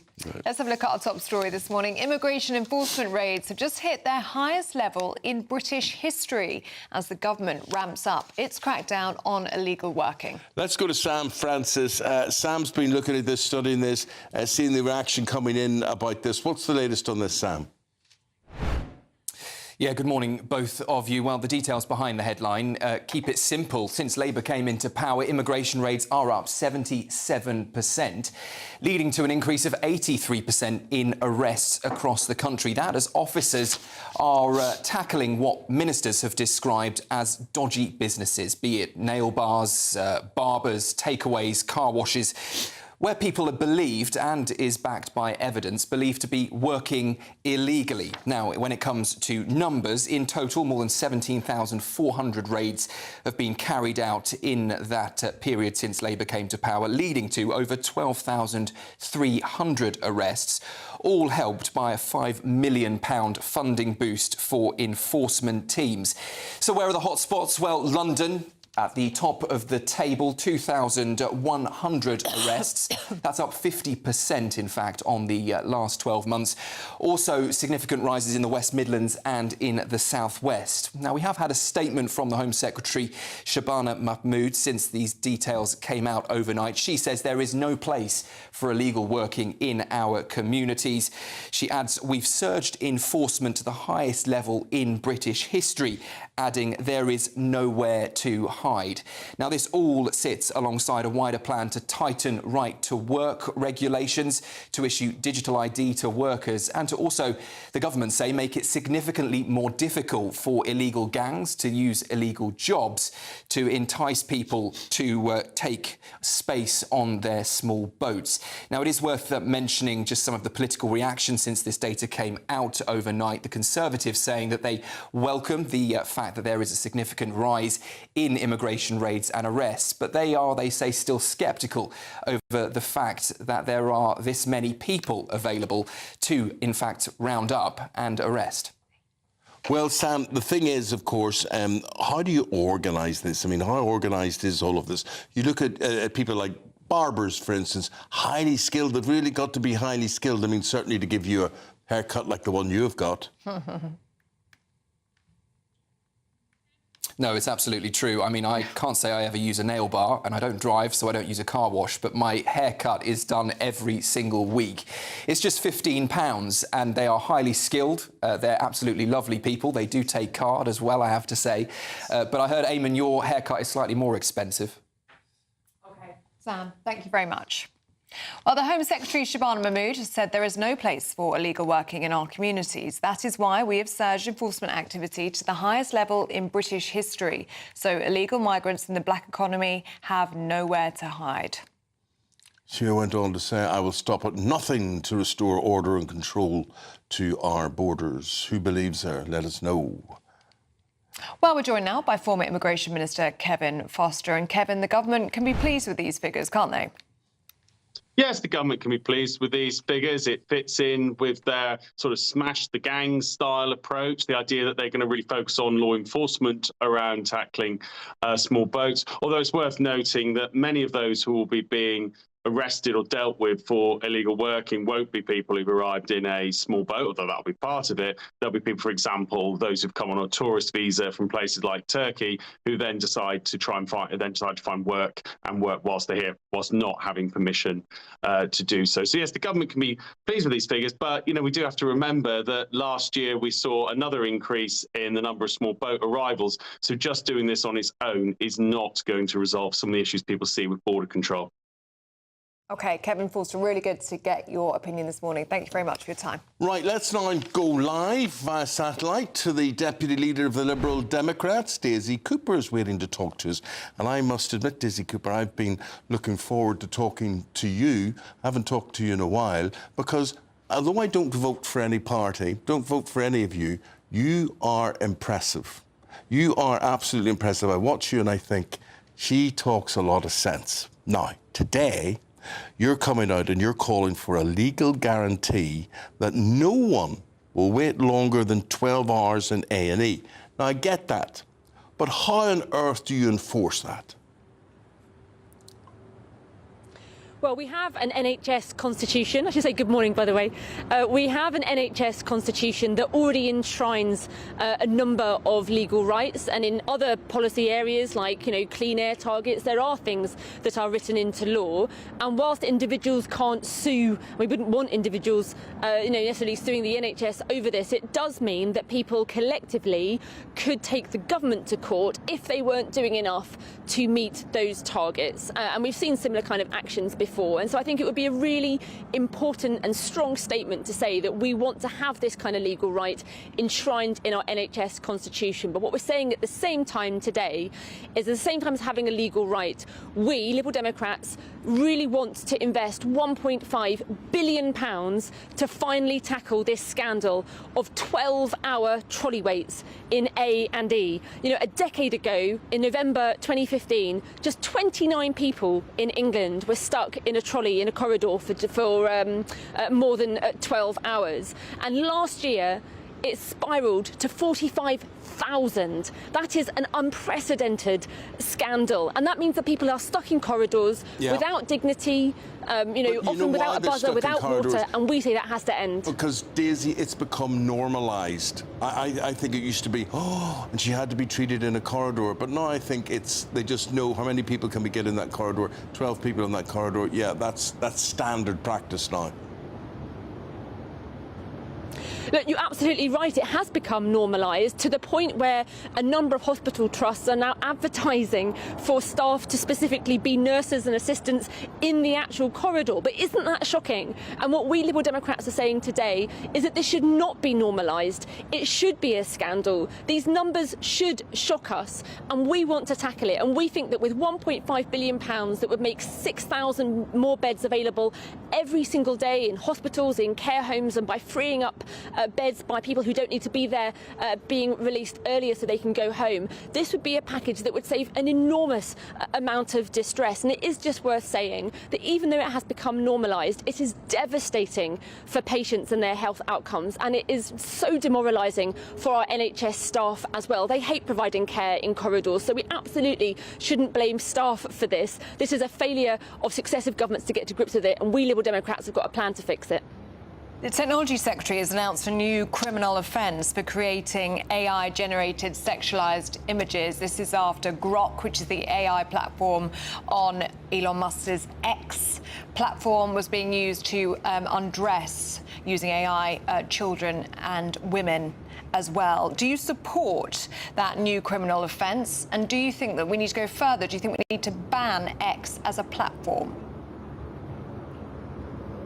We do support the government in everything that they announced yesterday, and I was really pleased to hear that announcement. But yes, we do want to go further. We Liberal Democrats think that X should be suspended here in the UK pending this investigation. Now, I would say that that platform has been a cesspit for a very long time, but it has crossed a line. It really has crossed a line, not just undressing women in sexualised images, but babies and toddlers. I mean, the images, I haven't seen them, but I've read about them, I've read the descriptions, and they make me sick to my stomach just reading about them. That has crossed the line. This is illegal behaviour, and we need to be tough. We need a government that is going to stand up to these big tech giants. And in addition to that, we want a national crime agency investigation into the platform. And we also think that any politician, including somebody like Nigel Farage, who makes money off that platform, should donate those proceeds to a relevant charity. Interesting. So, looking at what X can do, you think, would you go as far as saying this platform should be banned or just policed? Well, look, we have the Online Safety Act, and it's better that we have that act than don't have it. It was a bit of a dog's breakfast when it was put together by the last government, and Ofcom, as the regulator that is supposed to enforce it, does need to be acting with far more urgency. And many of us have been asking questions as to why it hasn't acted sooner. What we have said we want to see right now is a suspension of X pending that investigation. It is worth noting that there has been this outcry, rightly, about the use of Grok, and Elon Musk could have taken action. They could have taken action. They could have stopped the use of Grok for these purposes, but they didn't. They just moved it to the subscriber only function. And some people have argued it was a very cynical move, some people say, because they were driving up demand for it and then made people pay for it. I don't know whether that's true or not, but quite frankly, they should have shut it down straight away. But their failure to shut it down shows that these big tech giants think they can get away with illegal behaviour, and we have got to show that our government and our regulators can stand up to that kind of behaviour. And does that bring us back to the situation where under 16-year-olds should have their access restricted to social media platforms? So look, something has got to be done to protect our children from the enormous harms of social media. We would like to see a more nuanced approach, and we've put forward suggestions about how that could be done in terms of having sort of doom scrolling notices and health warnings on social media apps and other kind of measures that are used in other kind of health prevention tools, whether that's sort of cigarettes or alcohol and all the rest of it. But if it was the only option on the table, if it was a ban or nothing at all, we'd certainly consider it. But I do think that there are better ways to tackle this issue. But we'll work cross-party, because I think given the outcry from young people themselves and their parents, they want politicians to act. OK, Daisy Cooper, we're out of time with you this morning, I'm afraid, but thank you for joining us on GB News Breakfast. Thank you. Thanks, Daisy. Thank you very much. Now, just coming up to 16 minutes past 7, and there are reports that the former Conservative Chancellor, Nadhim Zahawi, begged for a peerage from the Conservative Party before defecting to Reform UK. Well, did he, didn't he? And does it really matter? Fraser Myers, Deputy Editor of Spike magazine, joins us now. What do you think, Fraser? Well, I think it's difficult to know whether this is a coup or a bit of a catastrophe for Reform, really, because Nadhim Zahawi, you could see it in two ways. He's someone who clearly brings experience from the Conservative Party from his time in government, but he also brings some baggage, partly because of various scandals involving his tax affairs. Also, the reputation for Reform that perhaps it's just a repository for either failed or retired Conservative politicians. That might put a lot of people off. People who want an alternative to the status quo. So I think it could genuinely go either way. Yeah. Decision. It doesn't matter to me. I just think, well, who cares? Who cares whether he begged for one or not? Do they not think when these lists come out, all these people haven't been down on their hands and knees begging for what they've got? I think they're all begging for a place in the Lords or some sort of bauble. I wouldn't doubt that at all. Well, let us know what you think on that one. gbnews.com/you'll say. Fraser, want to ask you about the front page of the Daily Telegraph this morning. A massive scoop for them. These are previously redacted plans of the new Chinese super embassy in London, which reveal a hidden chamber, a secret room, if you like. But this secret room is next to critical underfloor wires, which carries a lot of very sensitive information. Despite all of that, it looks as though the government is going to approve these plans. It seems almost certain that Keir Starmer will approve these plans ahead of his visit to Beijing, so that he can, announce a new reset of relations with China. But people have been warning about the dangers of this embassy for years. I mean, the Chinese bought the site, the former Royal Mint, back in 2018, and in particular, as you say, the basement is something that has really worried people. It's right next to the Wapping telephone exchange. This is not only, of course, where normal, our own communications and emails flow through, it also carries really sensitive data from the City of London. So this is potentially something that the Chinese would want to get their hands on.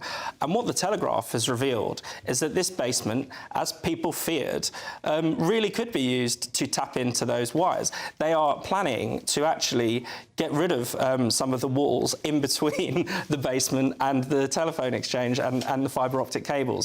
Now, you really do not have to be an intelligence expert to say why this is a clear risk to British national security, to our economic security as well.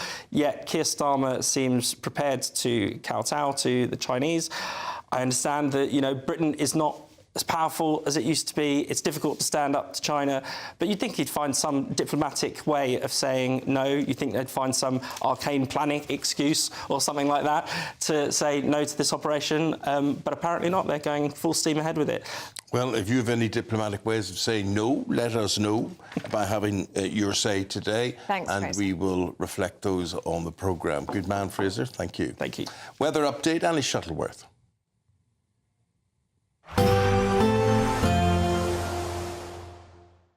Expect warm spells with the odd rude interruption. Boxed Boilers sponsors the weather on GB News.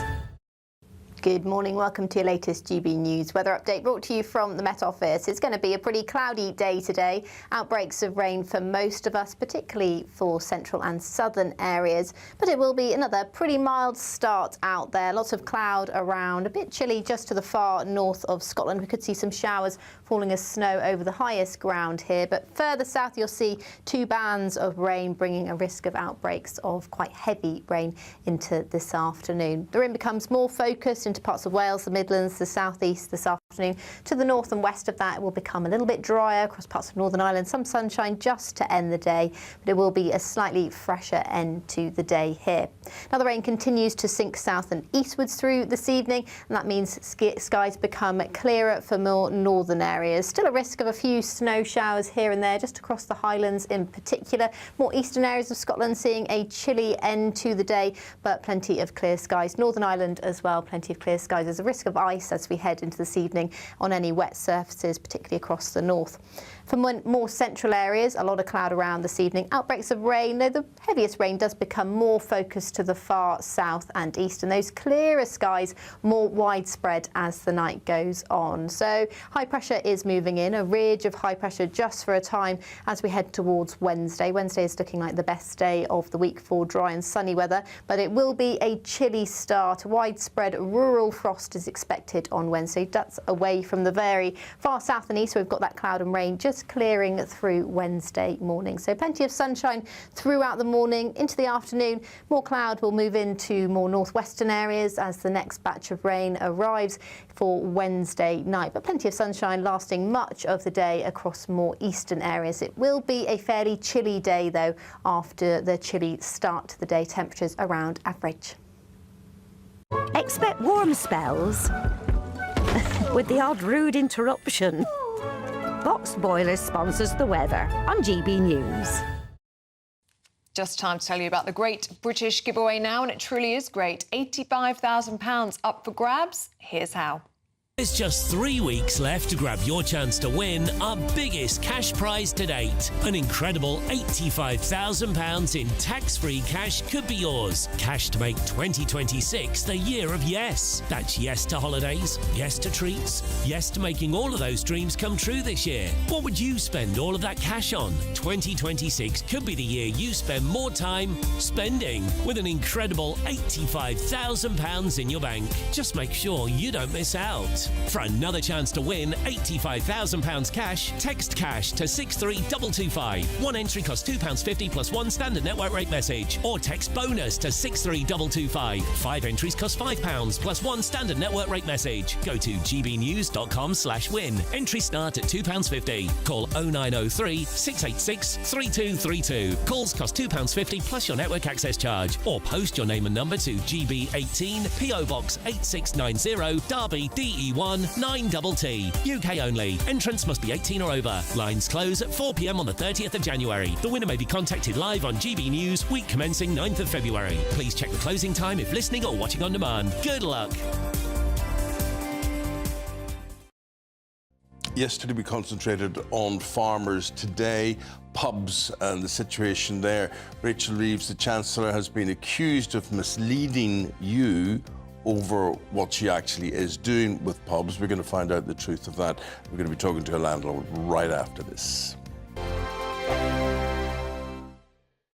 Exciting news. Every Friday, my Patrick Christie's Tonight Show is going to have a twist to it. We're welcoming some special guests. You.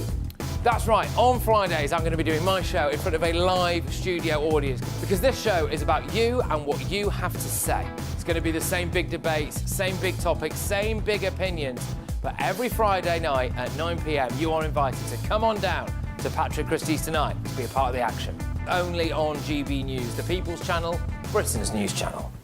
Hi, I'm Michelle Dewberry, and my show is your opportunity to cut through all the noise and dive in headfirst to some robust debates. Ideas clash. Situation, no, isn't it? No, Because the failure is... You're deliberately avoiding my point. Nothing's held back. And if you think this is the end of it, wait for more. And we do not shy away from the difficult stuff. Sometimes I want to shake people and say, if only you understood. So join me on Jubes & Co. weeknights at 6 p.m, only on GB News, Britain's news channel. Decisions made in Washington aren't just shaping America, they're shaping Britain too. From migration to global security, from crime to health. Whatever happens in the White House today will be felt in your town or city tomorrow. That's why The Late Show is live from Washington, D.C. Cutting through the politics to show you what it all means for Britain. The Late Show live every night at midnight. Only on GB News, Britain's news channel. From the school run to the home run, watch a new show for all of Britain. He can say whatever he wants. A straight-talking show where all voices are heard. And, you know, when are we going to stop talking about smashing the gangs and actually do it? With the stories that matter from every part of our country. There's a bit of a crash landing there for your Chancellor. Bold, fearless and standing up for you. That's me, Martin Dordme, 3 p.m. till 6 p.m, weekdays, here only on GB News. The People's Channel, Britain's news channel. Britain was once the envy of the world, but look around. A nation that no longer knows what it is or where it's going. A country that's broken. How do we fix Britain? How do we bring it back? Friday night with Matt Goodwin at 8 p.m, only on GB News. No matter the state it's in, this is our nation. Join me, Jacob Rees-Mogg, for a genuine, honest discussion on where we have been, where we are going, and where we are with the people who set the direction. Tune in to State of the Nation every Monday to Thursday, 8 to 9 o'clock. Only on GB News. Britain deserves a newsroom that puts the facts and your voice first. Well, and that's what you get on GB News. Lively debates, lively conversation. And we're not afraid to hold power to account. And each other. So join me, Andrew Pierce. And me, Miriam Cates, for Britain's Newsroom, weekdays from 9:30 on GB News.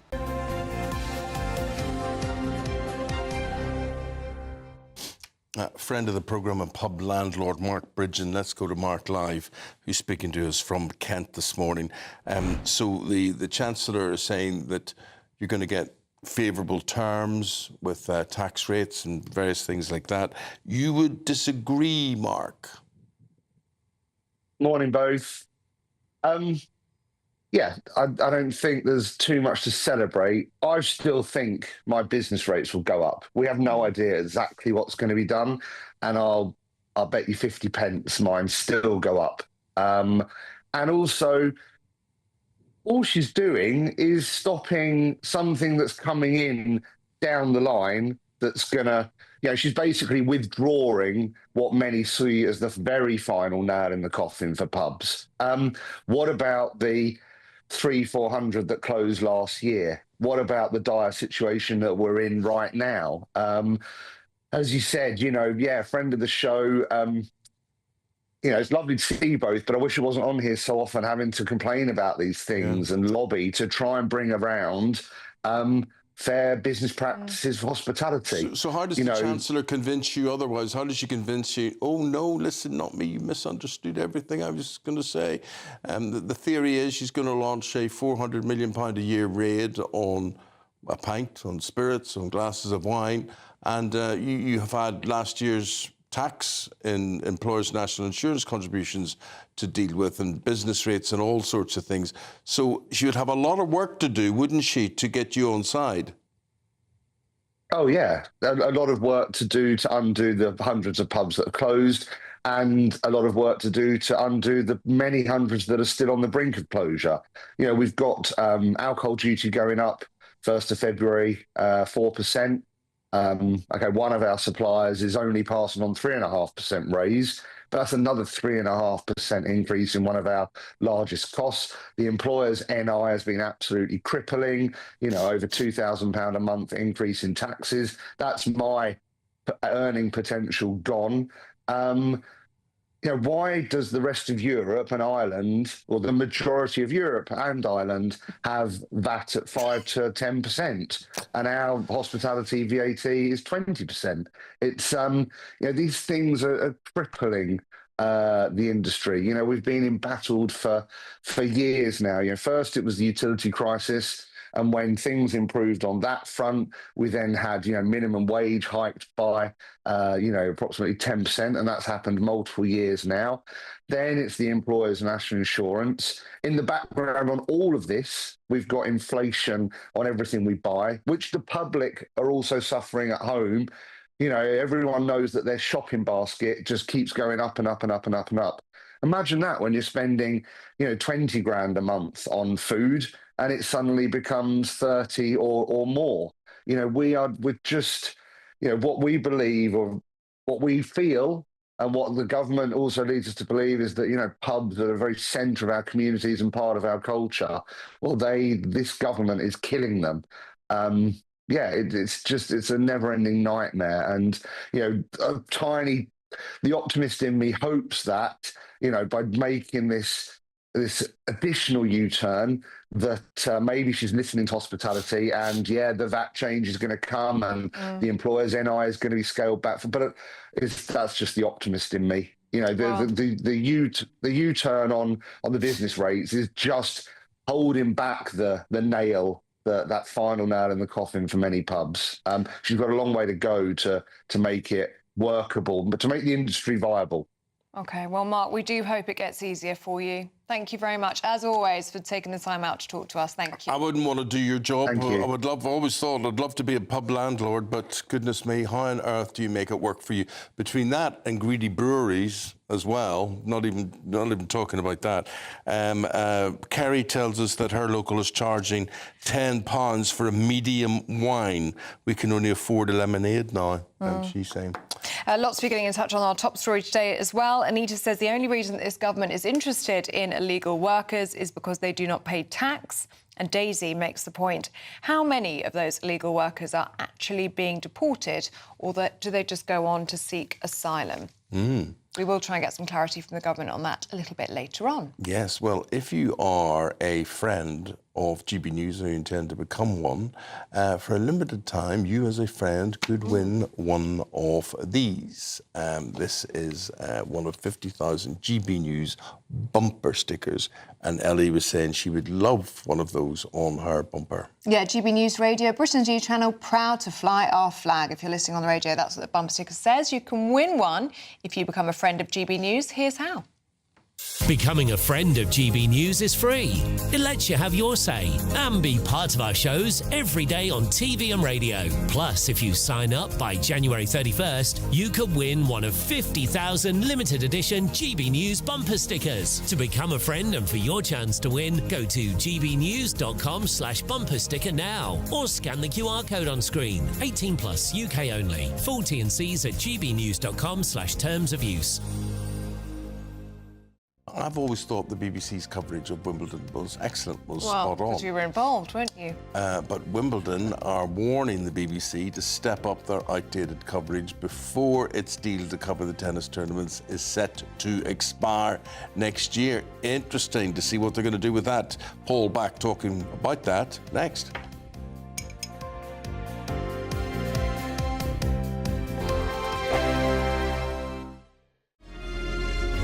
Thank you for making us Britain's #1 news channel. Together, we have built something truly extraordinary.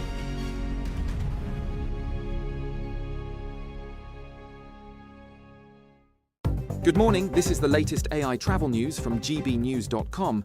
On the M80 northbound, traffic is restricted between Junction 5 and Junction 6 after a collision. On the A483, delays both ways due to emergency works between Llandewey and Dolpha. In Warrington, the M6 southbound at Junction 21A has a crash closing one of 3 lanes, with delays easing after 8. In Cambridgeshire, the A14 eastbound has a broken down vehicle between Junction 25 and Junction 31, closing one of 4 lanes. And on the trains, Great Western Railway has buses between Liskeard and Looe, with no trains between Par and Newquay, while ScotRail reports disruption between Inverness and Wick. For more travel news, go to gbnews.com. Bold. They are under no illusion. Ray. Are you a human trafficker? Boundless. I've had enough of the nonsense, and I'm not afraid to say it. Don't get us on the BBC. Every weeknight, I tear through the headlines. The smell of gasoline. Should we be worried about it? From Westminster madness to cultural war chaos. What we're going to do now is they are throwing things out the car as we speak. Get ready, Britain. Here we go. Patrick Christie tonight, weeknights from 9 p.m, only on GB News, Britain's news channel. Hi, I'm Michelle Dewberry, and my show is your opportunity to cut through all the noise and dive in headfirst to some robust debates. Ideas clash. Situation, isn't it? No, because the failure is you're deliberately avoiding my point. Nothing's held back. And if you think this is the end of it, wait for more. And we do not shy away from the difficult stuff. Sometimes I want to shake people and say, if only you understood. So join me on Jubes and Kerr weeknights at 6 p.m, only on GB News, Britain's news channel. Westminster, the ultimate clique. And you're fighting like rats in a sack. But here on the Camilla Tominey Show, we ask the questions the establishment media is too scared to ask. OK, let me ask you a straight question, because I know you're a straight-talking politician. Whether it's net zero, illegal immigration or law and order, nothing is off-limits. You had the power then. Yeah, as I and say, now you've lost it. That's the Camilla Tominey Show, a politics show that's fearless. But no, let me finish my question if you don't mind, because it is my show. Sundays at 9:30, only on GB News, the People's Channel, Britain's news channel. Britain deserves a newsroom that puts the facts and your voice first. Well, and that's what you get on GB News. Lively debates, lively conversation. And we're not afraid to hold power to account. And each other. So join me, Andrew Pierce. And me, Miriam Gates, for Britain's Newsroom, weekdays from 9:30 on GB News.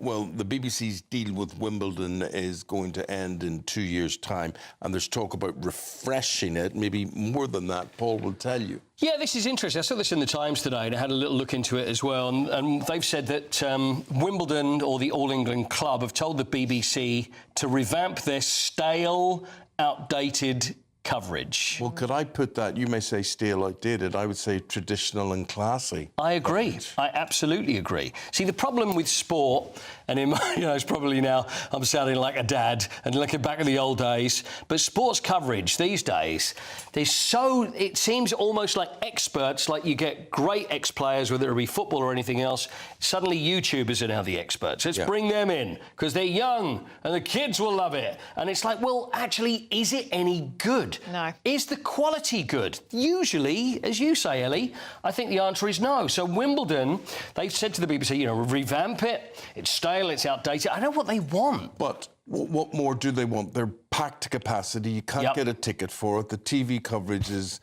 classy. Why not leave well enough alone? Are there signs that the audiences are on the decline? And also, well, no. And also, when you look at the All England club, this is not really your forward. I mean, with respect to them, but I wouldn't be thinking that this is this forward thinking. We've got to get the kids the way we do things.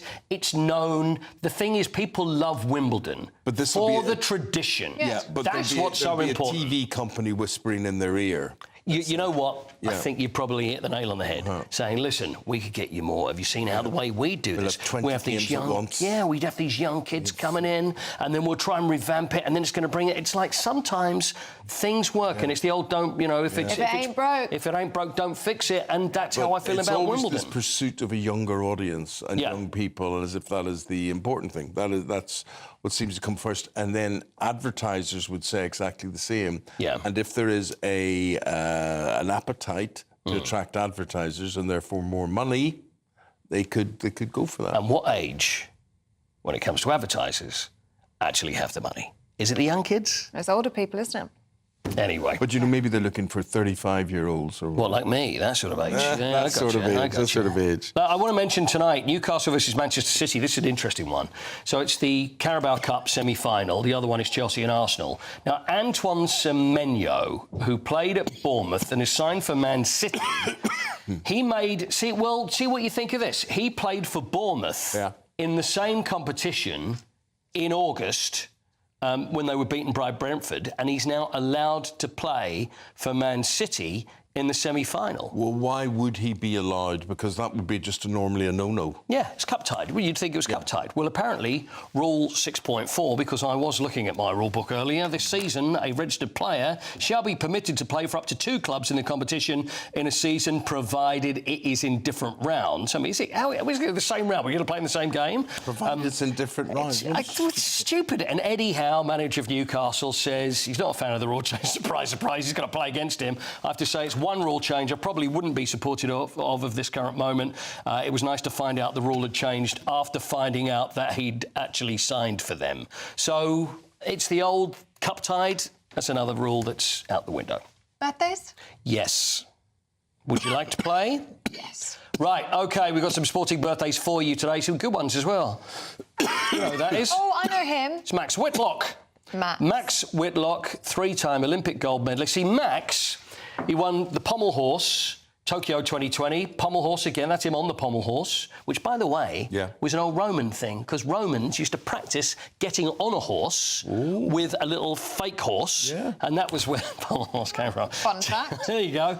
Please feel free to use that wherever you like later. 2016 Rio floor and pommel horse. So, and also, he wants to go again in the latest Olympics because he came 4th in Paris, and it's like, Max, you've done enough. But how old is he now? 32. 32. Eamonn. 34. 33. Right bang in the middle. What are the chances? Right bang in the middle. OK, let's have another one. Mark Bosnich. I like Mark Bosnich. He's on TV in Australia now. Bozzy played for Chelsea and United and Villa. Goalkeeper in, what we'd say, late 90s, early 2000s, Mark Bosnich. Anyway. But he wasn't popular. He was, He wasn't popular at United. No, he didn't play there long. Chelsea, Aston Villa. 53. I've always liked him, a nice fella. 53. Yeah. 53 for Mark Bosnich. It's a sociable sort of guy. He is a sociable fella. Oh, gosh, what age could 53, Ellie is... It's well, say. It's a good guess. You're in the... Good game. You're in the ballpark. 50.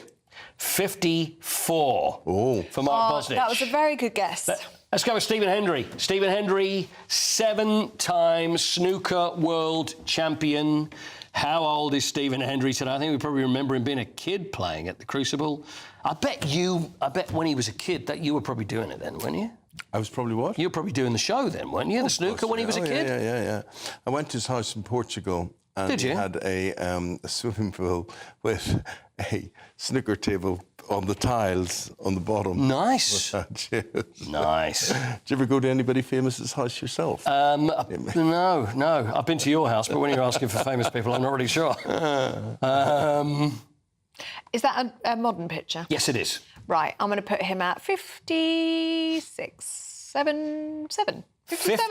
57? Yeah, 56. For Stephen Hendrick. What are you going for, You 56? said that was surprised. 56 then? 56. I think Ellie is spookily accurate again. 58. Right in the middle again, 57. Oh, for goodness sake, I should have gone with 57.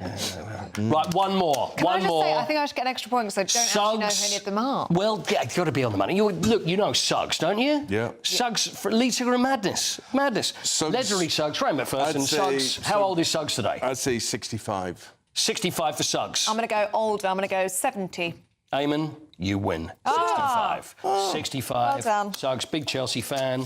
Suggs' birthday today. Thank you, Very my good. friend. Oh, yeah, and by the way, it's Peter Trollope's birthday, who I went to primary school. Not Pete's birthday. Peter Trollope, and I always remember his birthday's the 13th of January. I haven't seen him for 40 years. Peter Trollope, who, wherever you are, happy birthday. Peter Trollope. What are the chances? How old is Peter today? Peter is 59 today. Happy birthday, Peter. And people have been at school with you. Yeah. But many, obviously, years after I was. Isn't it funny how you remember 44. everyone's birthday at school? Yeah, I do. And their phone number. And their phone number. Yeah. You remember people's phone number from before you had to digitalise things. Yeah, I can still remember the phone numbers. Yeah. Right, OK, Paul, thank you very much indeed. Up next, the newspapers Ofcom announcing plans to investigate X over its platform Grok. America warns it won't hesitate to get involved if a ban is implemented. Yeah, we're going to be going through that in the papers with David Wooding and Chloe Dodds. That's up next. But first, if you're in search of some holiday sun, here's the forecast across Europe. Can't wait to get in that sea. Lovely and warm. Just like the feeling of having great travel insurance. All Clear Travel Insurance sponsors GB News Travel Destinations Forecast. Hello. If you're heading away for some winter sun, there's plenty of sunny weather across the Mediterranean, into Spain and Portugal, some wet weather through the rest of this week, but plenty of sunshine for parts of the Mediterranean, particularly into Greece. A risk of showers for Italy, parts of Croatia as well through this week, but it's Spain and Portugal that's seeing the particularly wet weather through the rest of this week. Slightly fresher feel for the Canary Islands on Wednesday, but it does look like temperatures come up more closer to those 19, 20 degrees by the weekend. All Clear Travel Insurance sponsors GB News Travel Destinations Forecast.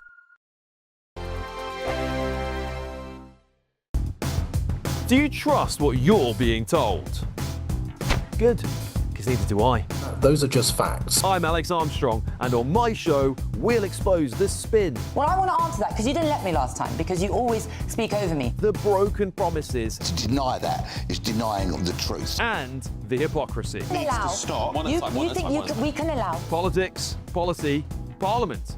Nothing is off limits. No sugarcoating, no fear of offence, just the truth laid bare. Tune in every Saturday and Sunday at 9 p.m. for Alex Armstrong Tonight, only on GB News, Britain's news channel. This is GB News, Britain's news channel. Samantha, Jeffrey, thank you for your time tonight on The Late Show Live. Really appreciate it. This is a story that, amongst all the stories of wars and murders and crime and so on, at least it's given us a laugh, and at least the raccoon is okay. Just explain to us, if you can, Samantha, exactly what happened. Where was the raccoon found? Where is he now? Who found him, and so on? Yeah, so the store manager went to open up the ABC store here in Ashland, Virginia, and discovered a bunch of broken bottles in the back room. Upon further investigation, he was also located a raccoon that was passed out in one of the bathrooms. He had locked himself in the bathroom, and that's when the store manager called us to get him. So first things first, how on earth did he end up in the store? How did he get in there? So he fell through the ceiling. So he went through a ceiling tile and took out the wiring for the video camera as he was falling down. So we don't have a whole lot to go off of, just what the evidence that we encountered when we got to the scene of the crime.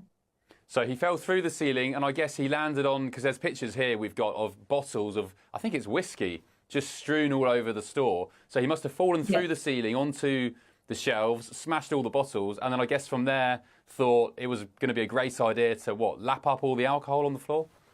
I guess so. He just decided to have a party. And who found him? The store manager.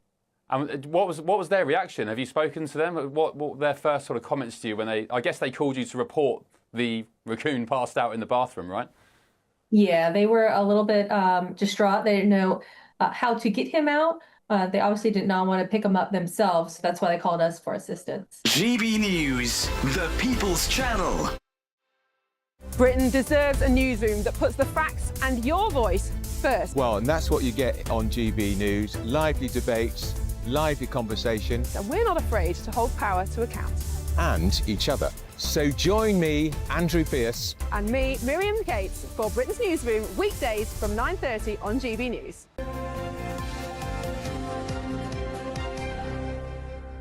Fun. We've got David and Chloe. They've got the papers, and we're looking at the Sun first of all. David, the latest brainwave to stop the boats from Keir Starmer is what? Well, when Keir Starmer became Prime Minister, or when he wanted to become Prime Minister, he told us there'd be no more gimmicks and no more stunts to stop the boats, unlike the Tories. And then we had, smash the gangs, nothing came of that. And now the latest wheeze from Labour is to set up a TikTok account called, which is laughable as well, Secure Borders UK.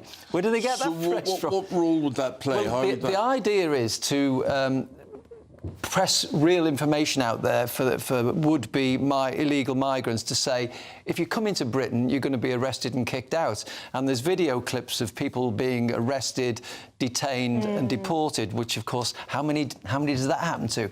And they've got the grand sum of 150 followers already. You know, they haven't posted any videos yet, which is partly why. But I mean, this is to counter the many videos you have go on TikTok of what will happen is migrants will come here and then they'll take a video of their nice plush hotel that they're staying in, saying, "Oh, look how amazing it is in Britain." Advert, isn't it? Yeah, and they use it and then you can message the people smugglers. I don't know why it's so hard for them to smash the gangs. Given, I mean, Patrick Christie's, for example, has gone and just messaged these people and tracked them down. One afternoon, it's super easy, and we also on this channel we uncovered videos of they would put up videos of drunk young British girls on nights out to kind of lure men in and say, "Oh, look at the girls you can take advantage of if you come to the UK." There's horrifying stuff up there, but nevertheless, I highly doubt that the Home Office will manage to stop this crazy problem. I mean, we nearly had a record year in 2025, 41,000 people coming across on the boats compared to that 2022 height of 45,000. Yeah. I highly doubt this is going to make much of a dent. Well, also big questions because UK Parliament has actually banned the use of TikTok over security concerns.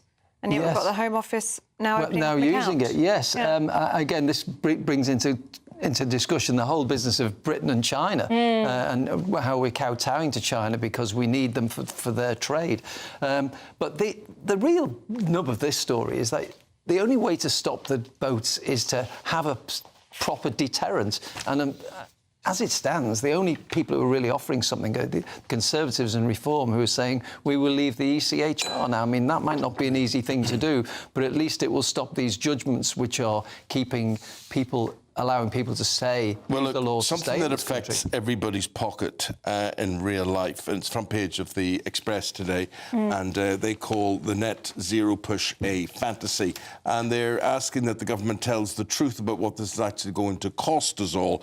So, you know, I'm sure very few of us don't want to save the planet. We want to save the planet. We want to do the right thing.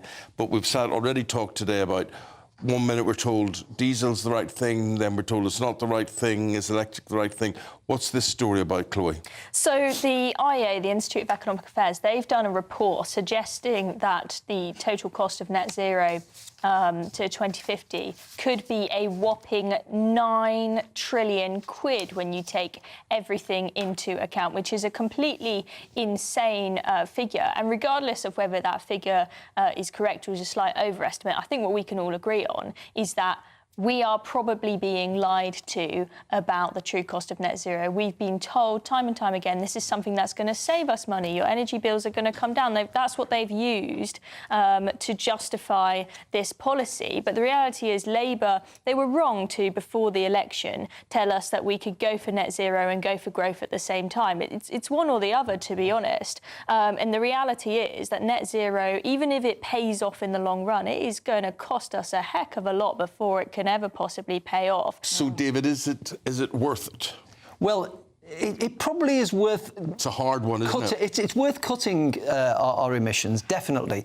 But the problem is that Red Ed Miliband, as he likes to be called, is obsessed with it. And not only is he obsessed with it, he set this unrealistic target of having it all done within just a few years. And of course, it's not doable without spending a huge amount of money on covering Britain's countryside with solar panels and wind farms and putting up electricity bills in the short term. I mean, the reality is that we cannot do this in a sustainable, cheap way if we don't have a national grid that can store a load of energy. Yes. So when we've got a really sunny day or a really windy day, we can make that energy and store it. But what's happening now is we spent, I think, £1 billion last year on just turning off wind turbines because the national grid can't cope. And it's what it's going to cost as ordinary houses, owners, what's going to cost. It was taking it out of your pay packet. And they told us our bills would come down by 300 quid, but that was a blatant lie. Okay. Chloe, just very briefly, want to have a look at this. Chinese embassy's secret threat to the city. This is the big splash on the Daily Telegraph today.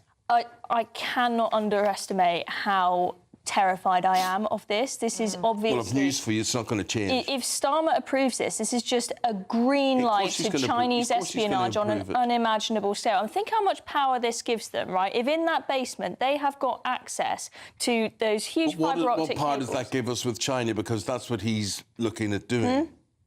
What part does that give us with China? Does it buy us anything from China? Well, I mean, I you guess... You can spy on us if you want. Well, I guess, we do a lot of trade with China and they don't want to upset them, but I think at what cost? And I don't think we've got the balance right at the moment. When you're giving them the power to, if we were to annoy China, they could say, we're just going to cut those cables. Yeah. Okay. What's so eerie in this front page reporting, Chloe, is that there are bathrooms and showers in this basement, which is close to the fibre optic cables, potentially allowing officials to remain underground by these sensitive cables for extended periods of time. Yeah, and they've also apparently got a heat extraction technology down there, which suggests that maybe they're going to have these high-tech espionage computers in there to spy on those cables. Okay. It all seems very We're going to extract you too and come back and see us again in 40 minutes' time. Let's give you a weather update. Hello, good morning. Welcome to Anne Shuttleworth.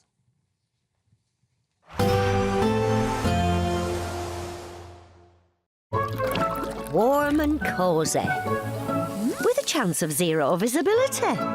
Boxed Boilers sponsors the weather on GB News. Good morning, welcome to your latest GB News weather update brought to you from the Met Office. It's going to be a pretty cloudy day today. Outbreaks of rain for most of us, particularly for central and southern areas. But it will be another pretty mild start out there. Lots of cloud around, a bit chilly just to the far north of Scotland. We could see some showers falling as snow over the highest ground here. But further south, you'll see 2 bands of rain, bringing a risk of outbreaks of quite heavy rain into this afternoon. The rain becomes more focused into parts of Wales, the Midlands, the South East this afternoon. To the north and west of that, it will become a little bit drier across parts of Northern Ireland. Some sunshine just to end the day, but it will be a slightly fresher end to the day here. Now, the rain continues to sink south and eastwards through this evening, and that means skies become clearer for more northern areas. Still a risk of a few snow showers here and there, just across the Highlands in particular. More eastern areas of Scotland seeing a chilly end to the day, but plenty of clear skies. Northern Ireland as well, plenty of clear skies. There's a risk of ice as we head into this evening on any wet surfaces, particularly across the north. For more central areas, a lot of cloud around this evening. Outbreaks of rain, though the heaviest rain does become more focused to the far south and east, and those clearer skies more widespread as the night goes on. So high pressure is moving in, a ridge of high pressure just for a time as we head towards Wednesday. Wednesday is looking like the best day of the week for dry and sunny weather, but it will be a chilly start. Widespread rural frost is expected on Wednesday. That's away from the very far south and east, so we've got that cloud and rain just just clearing through Wednesday morning. So plenty of sunshine throughout the morning. Into the afternoon, more cloud will move into more northwestern areas as the next batch of rain arrives for Wednesday night. But plenty of sunshine lasting much of the day across more eastern areas. It will be a fairly chilly day, though, after the chilly start to the day. Temperatures around average. Warm and cosy, with a chance of zero visibility. Boxed Boiler sponsors the weather on GB News.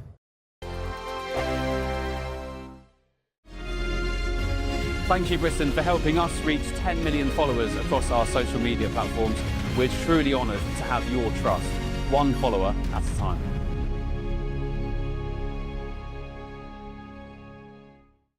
Good morning, this is the latest AI travel news from gbnews.com. On the M80, northbound queues remain between Junction 5 and Junction 6 after an earlier incident, with lane restrictions still in place. In Cumbria, the M6 northbound between Junction 44 and Junction 45 has a crash with 2 lanes closed and delays of around 30 minutes. In Birmingham, the M6 southbound between Junction 6 and Junction 4A has an earlier collision, also adding around 30 minutes. And on the trains, Great Western Railway has replacement road transport between Liscard and Looe, with no trains between Parr and Newquay, while Greater Anglia is reporting delays between Stowmarket and Ipswich. For more travel news, go to gbnews.com.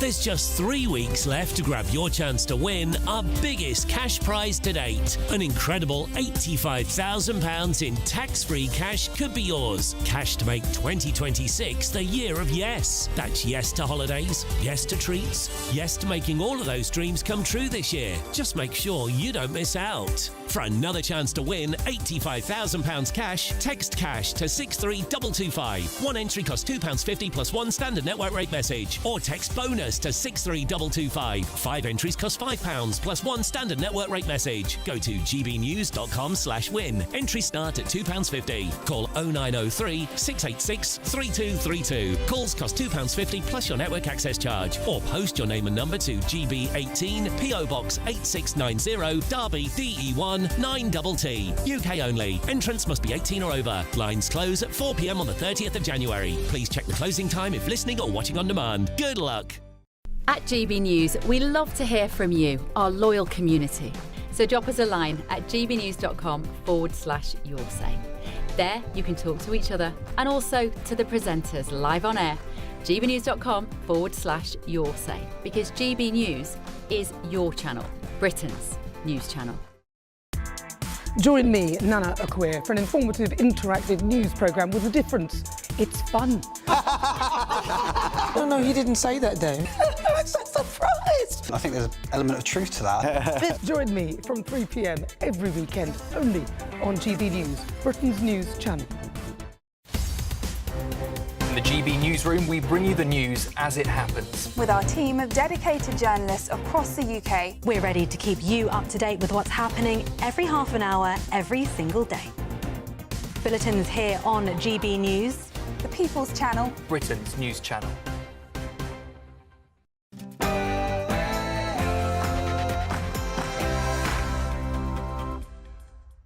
Hello there, very good morning to you. The Home Office's crackdown on illegal immigration workers seems to be paying off. Well, with a record number of raids and arrests resulting in 50,000 deportations since the general election in 2024. But the Conservatives claim illegal working is still booming thanks to Labour's failure to control the borders. What do you think? Well, good morning to you. Later we'll take a look at just where these crackdowns are happening, which businesses are being targeted, and whether it's really putting a dent in illegal working or just pushing it further underground. The Technology Secretary announces a new criminal offence for creating AI-generated sexualised images of women and children. It's after Ofcom opened an investigation into Elon Musk's AI platform, Grok. China is accused of plotting to build a hidden chamber beneath its new London embassy that could threaten sensitive financial data. Former Conservative Chancellor Nadhim Zahawi is accused of begging for a peerage from the Tories before defecting to Reform UK. Even if you don't yet realise that Britain needs reform, you know in your heart of hearts that our wonderful country is sick. That is why I'm standing here today as the newest member of Reform UK. Yes, the biggest Conservative beast to defect to Reform so far, but is there a risk that they're starting to look like Tories 2.0?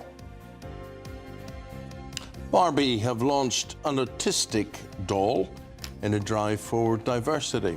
We're asking, has the toy maker become too political? And in sport this morning, Liverpool dispatched Barnsley from the FA Cup as Dominic Szoboszlai gets his comeuppance for being a little disrespectful. Brooks Koepka, John Rahm and Bryson DeChambeau were all expected to defect from the Saudi Live Golf back to the PGA. And sixth tier Macclesfield get another home draw against the Premier League team in the fourth round of the FA Cup. Hero and captain Paul Dawson is going to be with us at 8:30.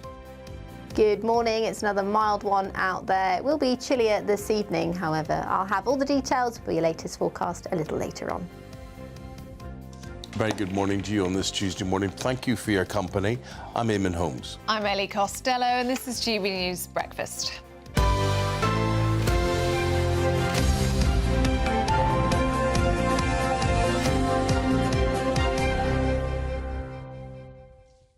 What do you think about cash?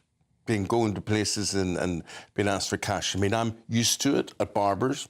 I'm not so used to it, but I suspect it's going to happen at takeaways, certain takeaways, particularly if you're looking for a kebab or something like that. Not that I'm against spending cash, but why am I being asked it's only going to be cash? Have you had that? Someone said to you, only cash it? Oh, absolutely. I have as well. I could bring you to the places. I mean, the kebab, one of the particular places do delightful kebabs, really, really lovely. Yeah. And if you're out of an evening, you're in central London, you sort of think, I'll call in there on the way home. Nice. Then you forget they want cash. Yeah.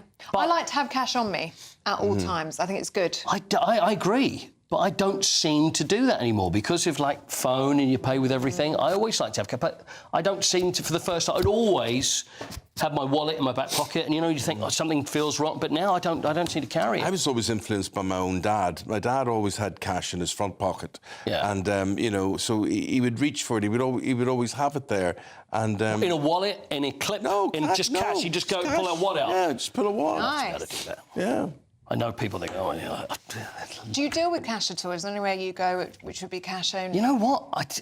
There's restaurant. There's a couple of restaurants near me which I know that are cash only. But the thing is, when someone says that, you kind of raise your eyebrows, don't you? If it was like it's good to pay cash, but if it's like, no, we only take cash, it's a bit strange. Well, ladies, you will know.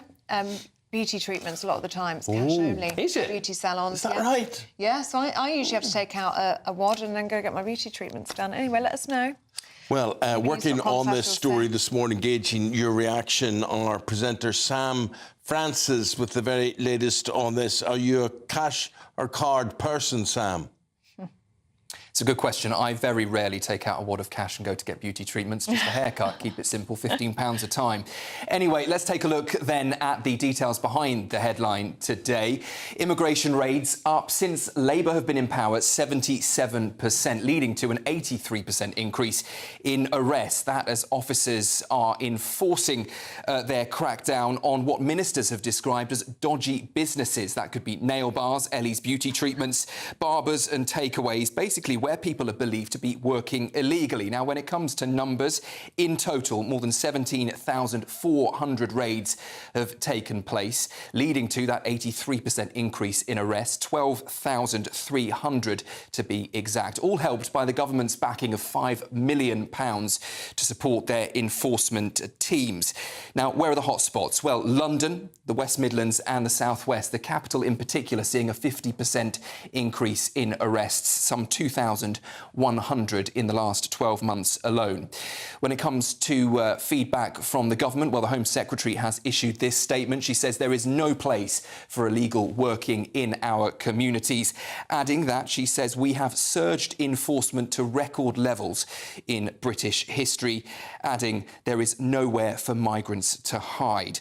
Well, this all sits alongside wider plans to tighten right to work checks, to bring in digital ID for workers and ultimately to crack down on opportunities for small boat smugglers to entice people across the Channel by offering these kind of illegal jobs. Eamonn, Ellie. On this, Bertie says cash needs to be accepted everywhere as a legal tender currency in Great Britain. Don't forget it. That's a very good point, and no one's implying that, you know, if you accept cash, that you're doing something illegal. But why is it exclusively cash? I'd like to hear from a trader who would say, we only accept cash and that's it, or else you're not a customer here. Interesting. Yep, that's no gbnews.com/you'll say. Let's speak to the Conservatives now. Deputy Chairman of the Conservative Party, Matt Vickers, joins us this morning. Very good morning to you, Matt. Good morning. Thank you for joining us. It looks like a very cold day there in Westminster. Can we start talking about Nadeem Zahawi's defection to Reform UK? Must be a huge loss to you. He's a Tory heavy hitter. Must be a fly in the ointment, considering that you've just been starting to go up in the polls. Well, I'm always disappointed to see a former colleague go, but the reality is it's emerged overnight. You know, I'm not going to get in the gutter and start slating the team, but the reality is it's emerged overnight.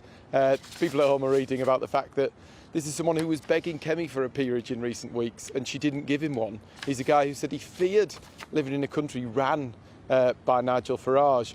He's made his own decisions. People at home make their own decisions based on the facts that are available to them about why or why not someone in such a position might want to go. Well, you say he wanted a peerage. Is the Tory party going to release evidence to support that claim? Well, I understand all the statements have gone out. It's there for everybody to look at. As I've said, he's someone who I worked with. I'm not going to get in the gutter slating him, but those facts are out there. People can look at them. They can make their own decisions about his motivations for going. OK, can we talk about the front page of the Daily Telegraph this morning? A huge splash from them on this Chinese embassy. The plans have now been revealed by the newspaper, including a hidden chamber alongside critical infrastructure along these fibre optic network cables that run lots of sensitive information from the City of London. It's expected that the Prime Minister is going to approve of these plans before heading to China later this month. What does the Conservative Party have to say about these plans? Huge concerns about what's going on here. Keir Starmer seems to lack the backbone to stand up to China. He seems to fail to understand the threat that they pose. I mean, we had Chinese spies in Parliament spying on MPs. We're now allowing these guys to build a super embassy, but moreover, in the decision-making process, the intelligence agencies, the people who have all the nous on this and have the questions and a real outlook on that, aren't really being allowed to submit their views and their questions in that decision-making process. That just seems wrong. We should be using all the intelligence we've got, all the expertise we've got, to see how big a threat this thing is. Deeply concerning that those people are not being allowed to feed into this decision-making process. Do the plans need to be rejected?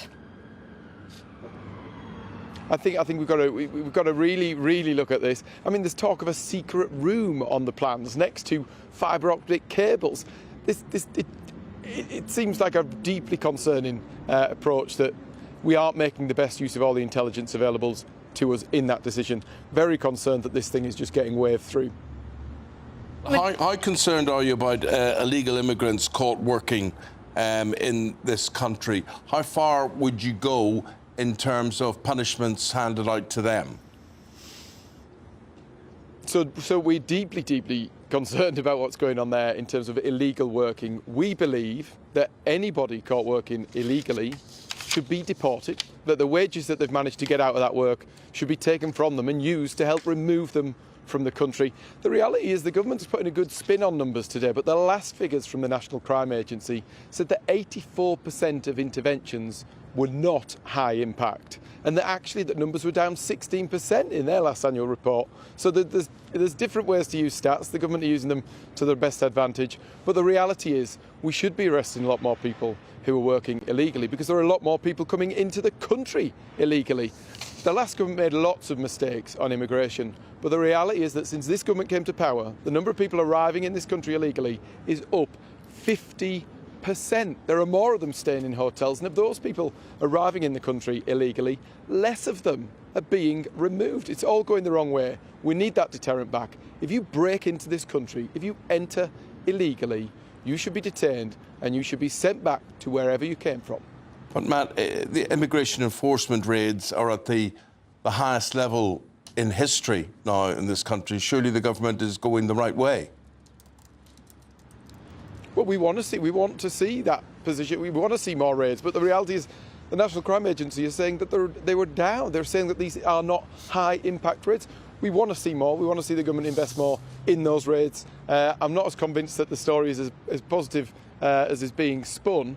But the reality is, if huge numbers more people are coming into the country illegally, there is going to be huge numbers more people working illegally in our economy. If you come to this country and break in, you should be removed. If you work illegally in this country, you should be removed. The money you've been earning should be spent deporting you and taking you out of this country.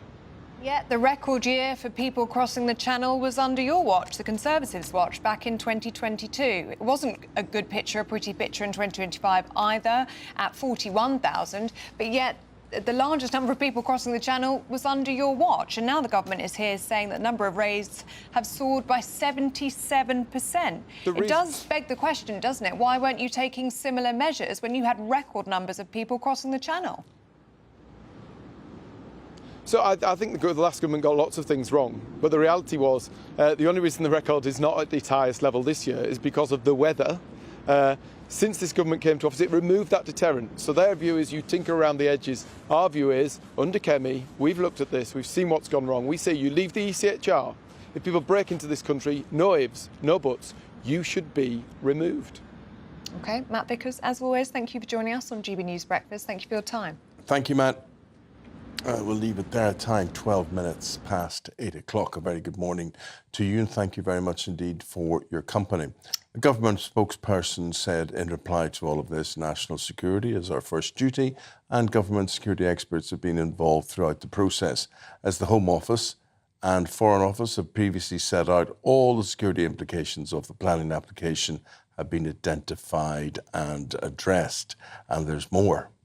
Yes, this is on the Chinese embassy that's been planned in London. So an independent planning decision will be made by the Secretary of State for Housing, Communities and Local Government in due course. And in fact, many of the papers reporting today that a number of Labour MPs have written a letter to the Housing Secretary asking that this decision be rejected. So we'll keep you across all of that on GB News.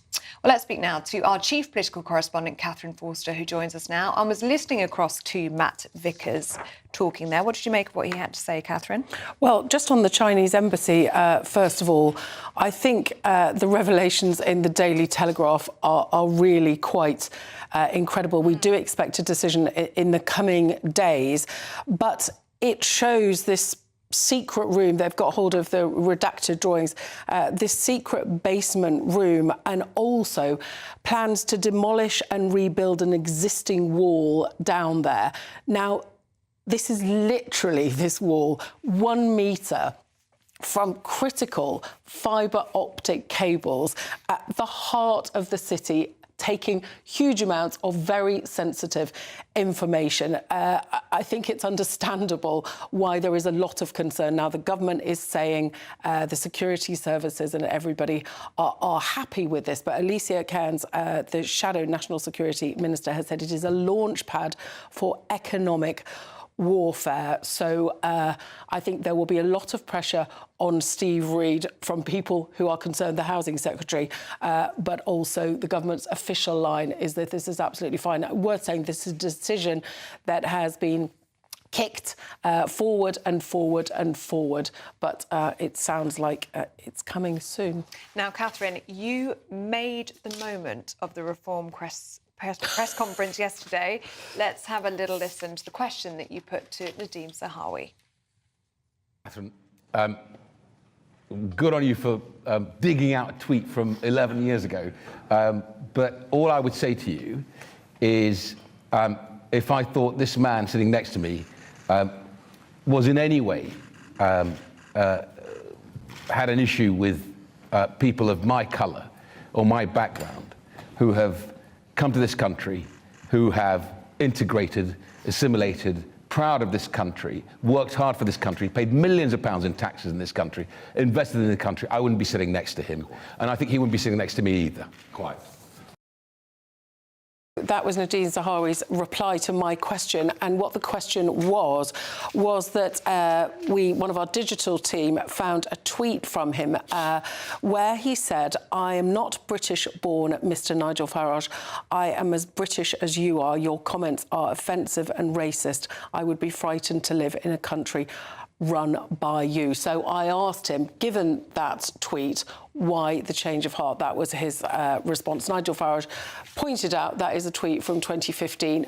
Of course it is, but clearly he has been on a journey. Following that press conference, we hear from the Conservatives that he tried to get a peerage and basically couldn't. He is a big Conservative beast. It's a win for reform, but, of course, he was sacked because there was £5 million. He's a very wealthy man, a co-founder of YouGov. He had underpaid his tax by £5 million. So he had to go from the Conservatives. And I think there is a risk that they've now got so many former Tories that they might be seen as a sort of a rebranded Tory party rather than their own very different operation. OK. Catherine, thank you very much. Right, we're going to be going through some of your views. We're going to be talking about a new Barbie doll that has been launched and who could benefit from it after the weather update with Ellie Shuttleworth. Expect warm spells with the odd rude interruption. Box Boiler sponsors the weather on GB News. Good morning, welcome to your latest GB News weather update brought to you from the Met Office. It's going to be a pretty cloudy day today. Outbreaks of rain for most of us, particularly for central and southern areas. But it will be another pretty mild start out there. Lots of cloud around, a bit chilly just to the far north of Scotland. We could see some showers falling as snow over the highest ground here. But further south, you'll see 2 bands of rain bringing a risk of outbreaks of quite heavy rain into this afternoon. The rain becomes more focused into parts of Wales, the Midlands, the southeast this afternoon. To the north and west of that, it will become a little bit drier across parts of Northern Ireland. Some sunshine just to end the day, but it will be a slightly fresher end to the day here. Now, the rain continues to sink south and eastwards through this evening, and that means skies become clearer for more northern areas. Still a risk of a few snow showers here and there, just across the Highlands in particular. More eastern areas of Scotland seeing a chilly end to the day, but plenty of clear skies. Northern Ireland as well, plenty of clear skies. There's a risk of ice as we head into this evening on any wet surfaces, particularly across the north. For more central areas, a lot of cloud around this evening. Outbreaks of rain, though the heaviest rain does become more focused to the far south and east, and those clearer skies more widespread as the night goes on. So high pressure is moving in, a ridge of high pressure just for a time as we head towards Wednesday. Wednesday is looking like the best day of the week for dry and sunny weather, but it will be a chilly start. Widespread rural frost is expected on Wednesday. That's away from the very far south and east, so we've got that cloud and rain just clearing through Wednesday morning. So plenty of sunshine throughout the morning. Into the afternoon, more cloud will move into more northwestern areas as the next batch of rain arrives for Wednesday night. But plenty of sunshine lasting much of the day across more eastern areas. It will be a fairly chilly day, though, after the chilly start to the day. Temperatures around average. Expect warm spells with the odd rude interruption. Box Boiler sponsors the weather on GB News. Lots of you getting in touch with us this morning. Thank you so much for your company. Linda says, the Autistic Barbie is one that an autistic child can relate to. Why would you give a doll to a child that they can't relate to? I treat kids with learning difficulties and it's very hard for them, so I do think it's a win for these children. We're going to be talking about that in just a few minutes' time. Also a win for you. Ellie's been admiring my bumper sticker this morning, and you can have one as well. GB Radio, Britain's news channel, and you can stick that on your car or wherever you want to stick it. Yep. There's a lot of them up for grabs, is there not? 50,000 up for grabs. You could win one if you become a friend of GB News for free. Here's how. Becoming a friend of GB News is free. It lets you have your say and be part of our shows every day on TV and radio. Plus, if you sign up by January 31st, you could win one of 50,000 limited edition GB News bumper stickers. To become a friend and for your chance to win, go to gbnews.com/bumper sticker now or scan the QR code on screen. 18 plus, UK only. Full T&Cs at gbnews.com/terms of use. So there you go. You could be bumpering around with a GB News sticker. We're going to be talking about the Barbie doll. It's new, it's different, but what do folk think about it? Back talking about that right after this.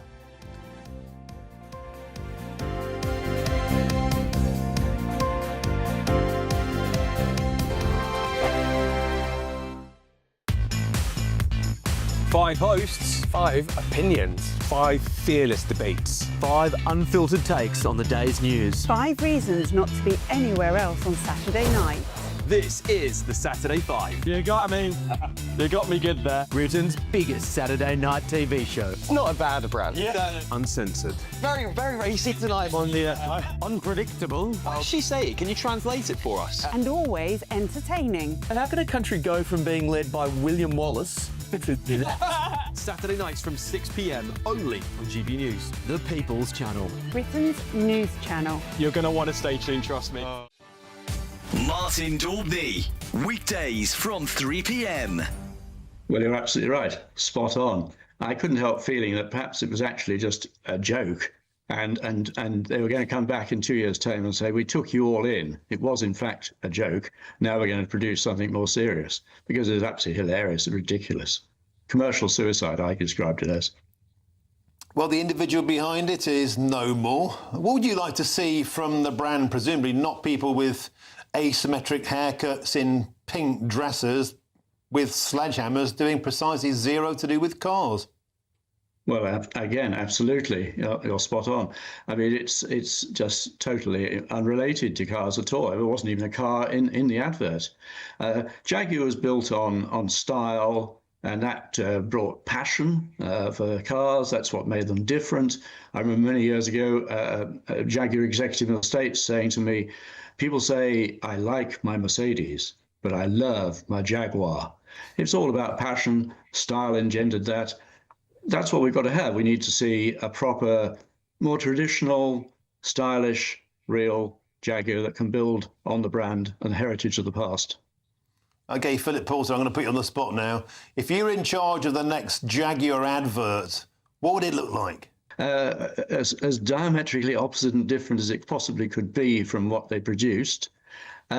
I suppose, I mean, I live a little in the past, I admit, although I also think I'm hopefully realistic about the current situation and everything, the present. But I'd like to see the heritage shown. Jaguar were not afraid to talk in the past about their heritage, the Le Mans wins back in the 50s, the E-Type in the 60s. This is what added excitement and luster to the brand. GB News, the People's Channel. No matter the state it's in, this is our nation. Join me, Jacob Rees-Mogg, for a genuine, honest discussion on where we have been, where we are going, and where we are with the people who set the direction. Tune in to State of the Nation every Monday to Thursday, 8 to 9 o'clock. Only on GB News.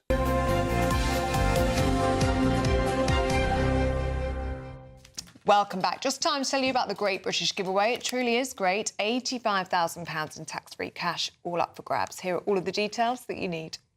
There's just 3 weeks left to grab your chance to win our biggest cash prize to date. An incredible £85,000 in tax-free cash could be yours. Cash to make 2026 the year of yes. That's yes to holidays, yes to treats, yes to making all of those dreams come true this year. What would you spend all of that cash on? 2026 could be the year you spend more time spending with an incredible £85,000 in your bank. Just make sure you don't miss out. For another chance to win £85,000 cash, text cash to 63225. One entry costs £2.50 plus one standard network rate message. Or text bonus to 63225. 5 entries cost £5 plus one standard network rate message. Go to gbnews.com/win. Entries start at £2.50. Call 0903 686 3232. Calls cost £2.50 plus your network access charge. Or post your name and number to GB18 PO Box 8690 Derby DE1 9TT. UK only. Entrance must be 18 or over. Lines close at 4 p.m. on the 30th of January. The winner may be contacted live on GB News week commencing 9th of February. Please check the closing time if listening or watching on demand. Good luck. Now, have you heard of the Autistic Barbie?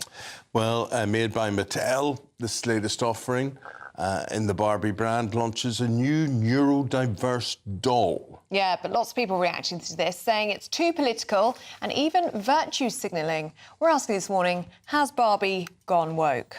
Joining us now, Paula London, who's a commentator on all sorts of social events, and the author, academic and activist Lisa Mackenzie. We say hello, good morning to you. Now, tell me this, which one of you would cuddle up Barbie, this new Barbie doll? Which one of you would do it? I think if I was a little girl, Barbie's Barbie, isn't she? This is something that Mattel has done for many, many years. The first astronaut Barbie was 1985. We've got wheelchair user Barbie, we've got mermaid Barbie, we've got there are so many different Barbies, and I think with this, again, there's another story to this. It's been this Barbie is being made with a charity, so it's about offering little girls a different type of Barbie, but it's also about showing that girls with autism are also part of society, and it's part of a charity's sort of move. Yeah. So I don't think we should be too down on it. No, OK. Are you down on it, Paula? I disagree. I mean, I've watched Barbie evolve from a child's plaything now into a symbol of modern identity politics. And I have quite a lot of skin in this game because when it comes to autistic Barbie, I have ADHD, and up to 50% of all women that have ADHD fit into the criteria for autism. And I found it rather almost offensive that the autistic Barbie has eyes that don't look directly in front, also has an iPad for communication, has noise-cancelling headphones, and up to 1 million people have autism in this country. Some people don't realise that. It's very common. Obviously, there's a whole spectrum. Elon Musk, for instance, he's the richest man in the world and arguably the cleverest. He has what's it called now? Asperger's, which now is on the spectrum. So some people that have autism do have to have, ear counselling, earphones, but not everyone. So I think they're generalising too much, and it's a little offensive. No, I mean, I wouldn't say it's offensive, but what I would say is that what Mattel and Barbie has got lots of history in this. It's done all sorts of ranges. It's done ranges of sort of brave women. It's just another Barbie that's representing something else. It's part of a charity move. It's showing that Barbie, can be many things. I remember there was a bit of a moral panic about Barbie in wheelchair when she was in a wheelchair. It is just something that Mattel does. Is it, do we need a autistic Barbie? I don't know. I'm not autistic. I'm not a small child with autism that feels different. And perhaps having a doll that wears headphones like you, perhaps that is helpful for little girls. So I'm not going to go against need that. one, but Paula, from your point of view, can you see any harm in having one? And what's the harm in it? I think there is a little bit of harm, and I understand having a wheelchair because that's physical. But what are we going to have? We're going to have like a depressed Barbie, an anxious Barbie, a far-right Barbie, a lefty Barbie. These are characteristics, and you can't actually see them. And so many people with autism don't have problems. You know, they don't need to have earphones. They certainly don't need to wear flat shoes. The Barbie's wearing flat shoes so they can walk sensibly. I mean, I think it's just pushing it too far. And, you know, we're all different. We're all human beings. We don't all need a Barbie to depict what we could be one day. So I think they're going a little bit too far. And as I say, I worry it's left-wing identity politics. When years ago, Barbie was made to let women know there wasn't just going to be housewives. They could be an astronaut, they could be a politician, and I love that. But they're going a bit too far now. They're really going too far. OK, ladies, we're out of time with you this morning, but thank you so much for sharing your thoughts, Lisa Mackenzie and Paula London. Mm-hmm. Thank you. It's funny, Lisa, when I asked her which of you would have this Barbie doll, she said, well, if I was a little girl, and yet I collected Action Men, and I would know straight away I would want the Frogman, I'd want the astronaut, I don't feel any different And today. you still want your Thunderbirds models, don't you? That's what you wanted for Christmas? Yeah. Yeah, let us know what you think. Did anybody get me? No. Oh, no. Still to come, we'll be speaking with Macclesfield Captain Paul Dawson. Looking forward to that after his team's historic win over Holders Crystal Palace. But first, if you're travelling out and about today, here's what the traffic is doing. Good morning. This is the latest AI travel news from gbnews.com. On the M6 southbound, a crash between Junction 6 and Junction 4A is causing around 15 minutes of delays, with conditions expected to improve after 10:15 this morning. In Luton, a broken-down vehicle on the M1 southbound between Junction 11 and Junction 10 has shut 2 lanes, and drivers are facing up to 50 minutes extra. On the M3 eastbound between Junction 3 and Junction 2 in Surrey, an accident has 2 lanes closed and delays of around an hour. And on the trains, Gatwick Express has disruption through Clapham Junction, and Great Western Railway has buses between Liskeard and Loo, with no trains between Par and Newquay. For more travel news, go to gbnews.com.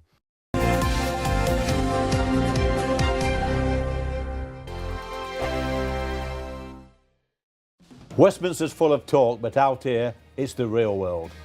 Am I allowed to talk now? No, that's it. This is where it matters. Real people and real lives. That's what politics is all about. In fact, has Trump made a good start? No. Straight answers, no spin, and just a couple of pints. How many fingers have I got up? About 10. So join me for Lee Anderson's Real World every Friday at 7 p.m. only on GB News. The People's Channel, Britain's news channel. You want to know what's really going on in the corridors of power? Labour don't know what to do with you half the time, and that makes you quite lethal in the chamber. Get behind the headlines with Chopper's Political Podcast. Join me, Christopher Hope, as I sit down with the great and the good of British politics. We'll see where this ruling takes us. These are the stories shaping our nation. Chopper's Political Podcast, available now on all platforms. Listen in and stay ahead. Decisions made in Washington aren't just shaping America, they're shaping Britain too. From migration to global security, from crime to health. Whatever happens in the White House today will be felt in your town or city tomorrow. That's why The Late Show is live from Washington, D.C. Cutting through the politics to show you what it all means for Britain. The Late Show live every night at midnight. Only on GB News, Britain's news channel. Exciting news. Every Friday, my Patrick Christie's Tonight Show is going to have a twist to it. We're welcoming some special guests. You. That's right, on Fridays I'm going to be doing my show in front of a live studio audience because this show is about you and what you have to say. It's going to be the same big debates, same big topics, same big opinions, but every Friday night at 9 p.m. you are invited to come on down to Patrick Christie's Tonight to be a part of the action. Only on GB News, the People's Channel, Britain's news channel. Do you trust what you're being told? Good, because neither do I. Those are just facts. I'm Alex Armstrong, and on my show, we'll expose the spin. Well, I want to answer that, because you didn't let me last time, because you always speak over me. The broken promises. To deny that is denying the truth. And the hypocrisy. We can allow. Politics, policy, parliament.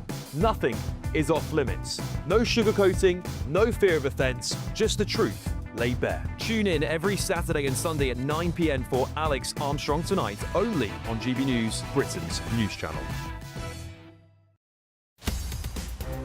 In the GB Newsroom, we bring you the news as it happens. With our team of dedicated journalists across the UK, we're ready to keep you up to date with what's happening every half an hour, every single day. Bulletins here on GB News, the People's Channel, Britain's news channel.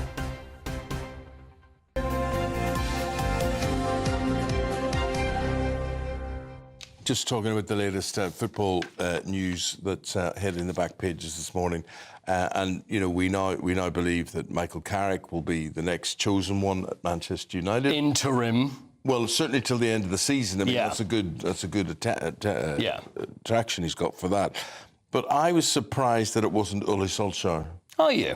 Yeah. Well, it's the two of them. So you got Ole Gunnar Solskjaer and Michael Carrick, and Ole had already done it, of course. So the little bit of history. So he obviously was a very successful player. He is adored by the fans. And a great footballer. Not like so still, even though he lost his job at Manchester United, his stock is still high, right? Yep. See, and that's rare, because of everything that he did before. So he came in before as an interim manager, and it was going to be, we're going to look for someone else. And then things started working for him. So they said, well, you know what, we'll give you the job permanently. And then eventually it didn't work out. I still think they should have stuck with him, because they didn't get anybody better, did they, afterwards?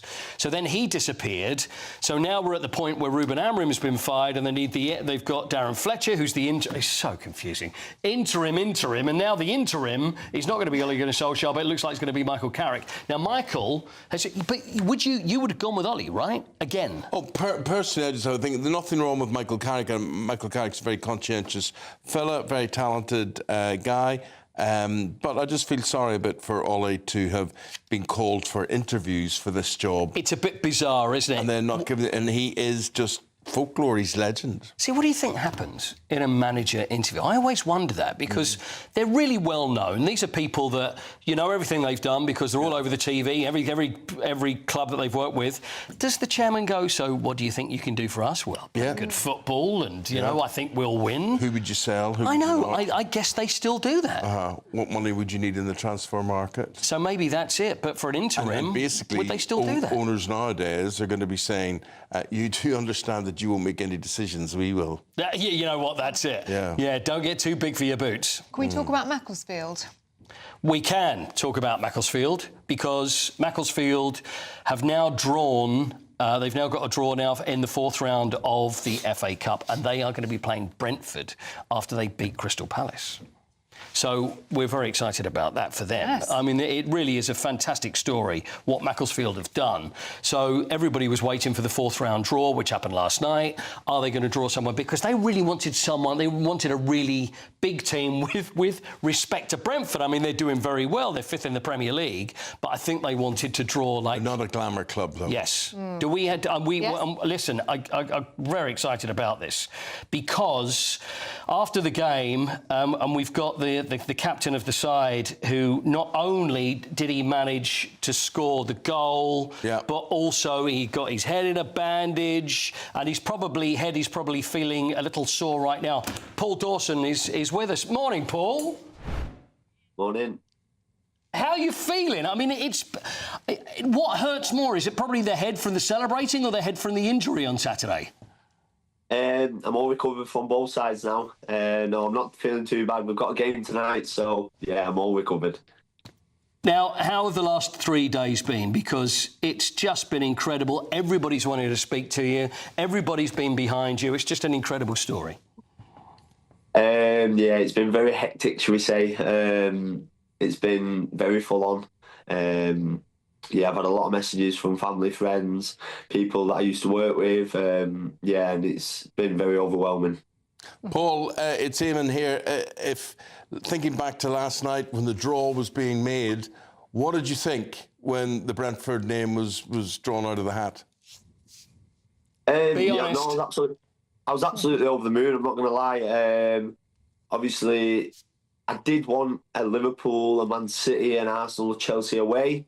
But another Premier League side at home at the Leasing.com Stadium. So, yeah, I'm absolutely over the moon, to be fair. So, I mean, let's be honest, is that you can... We spoke about this earlier. Yeah. There's the choice of maybe going away to Man City, which, you know, you obviously will think the same thing. It's going to be quite a tough order to actually manage to beat them.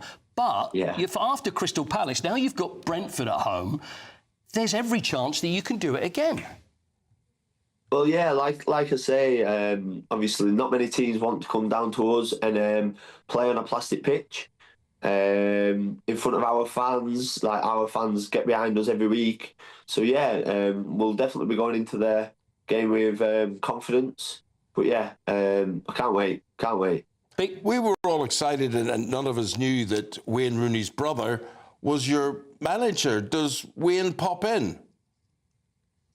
No, he doesn't, to be fair. I bet he will soon. Paul. Yeah, maybe, but no. John, his brother, is a really good guy. He's led the team really well, and he's a good guy. Paul, I've got to ask you this question. Every footballer believes that every game they play, they're going to win the match. Now, be honest with me. Going into the game on Saturday, you're playing Crystal Palace, the holders, 117 places above you. Did you honestly think, in your heart of hearts, we are going to win this game of football? Truthfully, no. Yes. Not until the morning of the game, and then I woke up and I was just really calm, like full of confidence, and I just thought, like why can't we? Like, it's 11v11 at the end of the day. Yeah. Why can't we? And then a few things happened in the morning, like with their team, and I just thought, this is here for us today. Well, it wasn't there for us on the day. I, as a Manchester United supporter, and Paul as a Tottenham supporter. So we are clubless. We are absolutely clubless. And I think I think so. A Macclesfield supporter. We should. I think so. Macclesfield for the Cup, yeah? Yeah, I'm up for the Cup with you boys, I tell you. So what happens in the time now between now and Brentford? Are you going to be wrapped up in cotton wool? Because I know a lot of the other boys all got different jobs. Are you going to just try and keep yourself safe and keep yourself calm and fit? No, I'll be still going about my day as I do every other day. Obviously, we've got a game tonight. I'll be back in work tomorrow. So yeah. You're part-time, Paul. Then you're a part-time player. What's your job? We train Tuesday and a Thursday morning, and then I work with two of my friends. They have a business called Chloe Jade Home, selling candles and diffusers, so I go and help them out 3 days a week. Now, you see, that is the magic of the Cup. That is the magic. I mean, this lad's over all the back pages, photographs of him, and he's scoring that goal and whatever it is, and then he's got to do a real job like everybody else. That's incredible. I bet one thing, Paul, you will never have to buy another drink in Macclesfield for the rest of your life, and I guess that's happened since Saturday, right? Well, I hope not. But I did spend a fair few pennies on Saturday night in Manchester, so probably right. OK, well, let's hope you're celebrating next time. We're behind you, 100%, and many congratulations. It's been amazing. Yeah, absolutely. Round of applause. Well done. Thank you. Well done. Thank you. Brilliant stuff. You know what? Wouldn't it be great? There's no reason why they can't go. It'd be a great story. Yeah, they'll probably lose tonight. No, Go and beat Brentford. No, we're right behind them. Thanks, Paul. Now, do stay with us still to come. People are furious as Bristol Airport hikes its parking prices. We're going to find out more with Chloe and David going through the papers next. But first, if you're in search of some holiday sun, here's the forecast across Europe.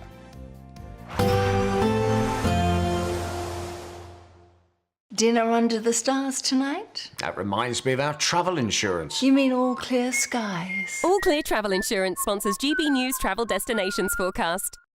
Hello. If you're heading away for some winter sun, there's plenty of sunny weather across the Mediterranean, into Spain and Portugal, some wet weather through the rest of this week, but plenty of sunshine for parts of the Mediterranean, particularly into Greece. A risk of showers for Italy, parts of Croatia as well through this week, but it's Spain and Portugal that's seeing the particularly wet weather through the rest of this week. Slightly fresher feel for the Canary Islands on Wednesday, but it does look like temperatures come up more closer to those 19-20 degrees by the weekend.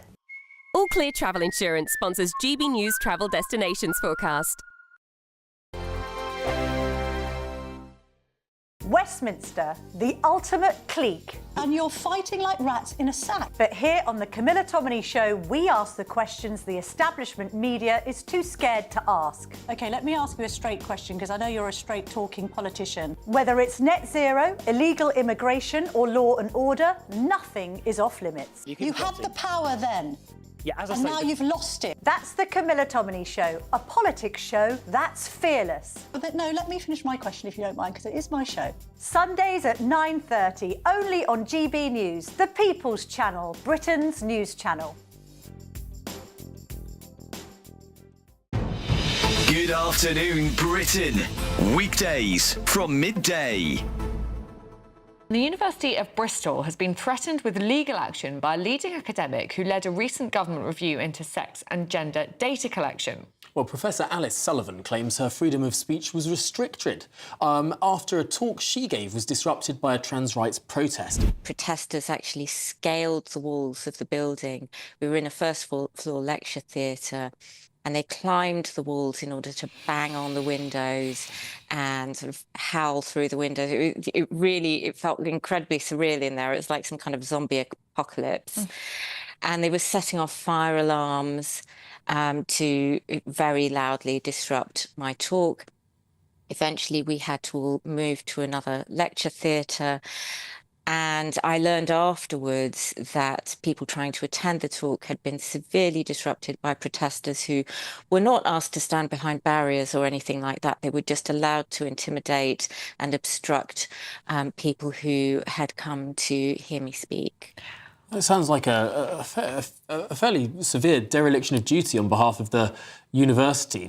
I mean, obviously everyone has a right to protest anything, and you'd think at a university anyone would have a right to give a talk, and yet there is this sort of heckler's veto that some try to play to try and keep out ideas with which they disagree.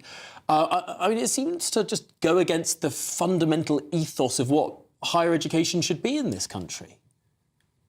That's absolutely right. I mean, I fully support people's right to peaceful protest, but this was not a peaceful protest. It was really quite violent. GB News, the People's Channel. In the GB Newsroom, we bring you the news as it happens. With our team of dedicated journalists across the UK. We're ready to keep you up to date with what's happening every half an hour, every single day. Bulletins here on GB News. The People's Channel. Britain's news channel.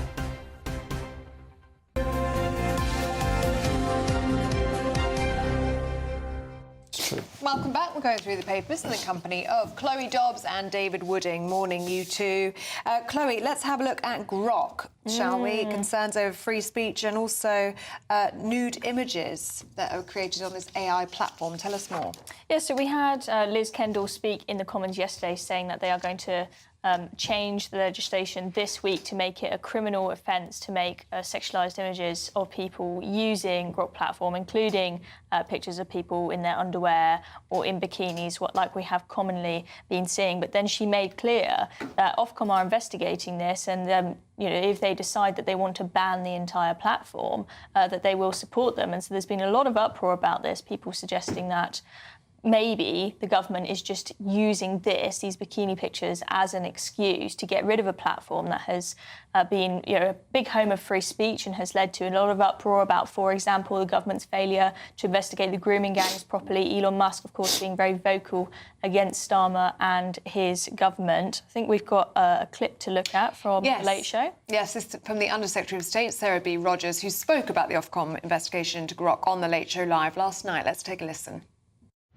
If Ofcom do decide that X should be banned in the UK, what will President Trump say or do about that? America Bev has a full range of tools that we can use to facilitate uncensored internet access in authoritarian, closed societies where the government bans it. We are facilitating uncensored internet in Iran right now. We've done that in the past elsewhere. And with respect to a potential ban of X, Keir Starmer has said that nothing is off the table. And I would say, from America's perspective, that likewise, nothing is off the table when it comes to free speech. So let's wait and see what Ofcom does, and we'll see what America does in response. David, what do you make of that? Well, I think it's clear that America is saying that if we ban X, they'll find ways of getting it onto into the net in the UK. I agree with what Chloe was saying before. It's one thing to ban people from making sexualised not only offensive but probably illegal images in many cases, because they've been using them of pictures of young children. But it's another thing to say we'll ban the platform. It's a bit like saying let's ban football because some people are violent on the terraces. It's a case of getting the proportionality right. So yes, I think we should take action against this, but not banning the platform.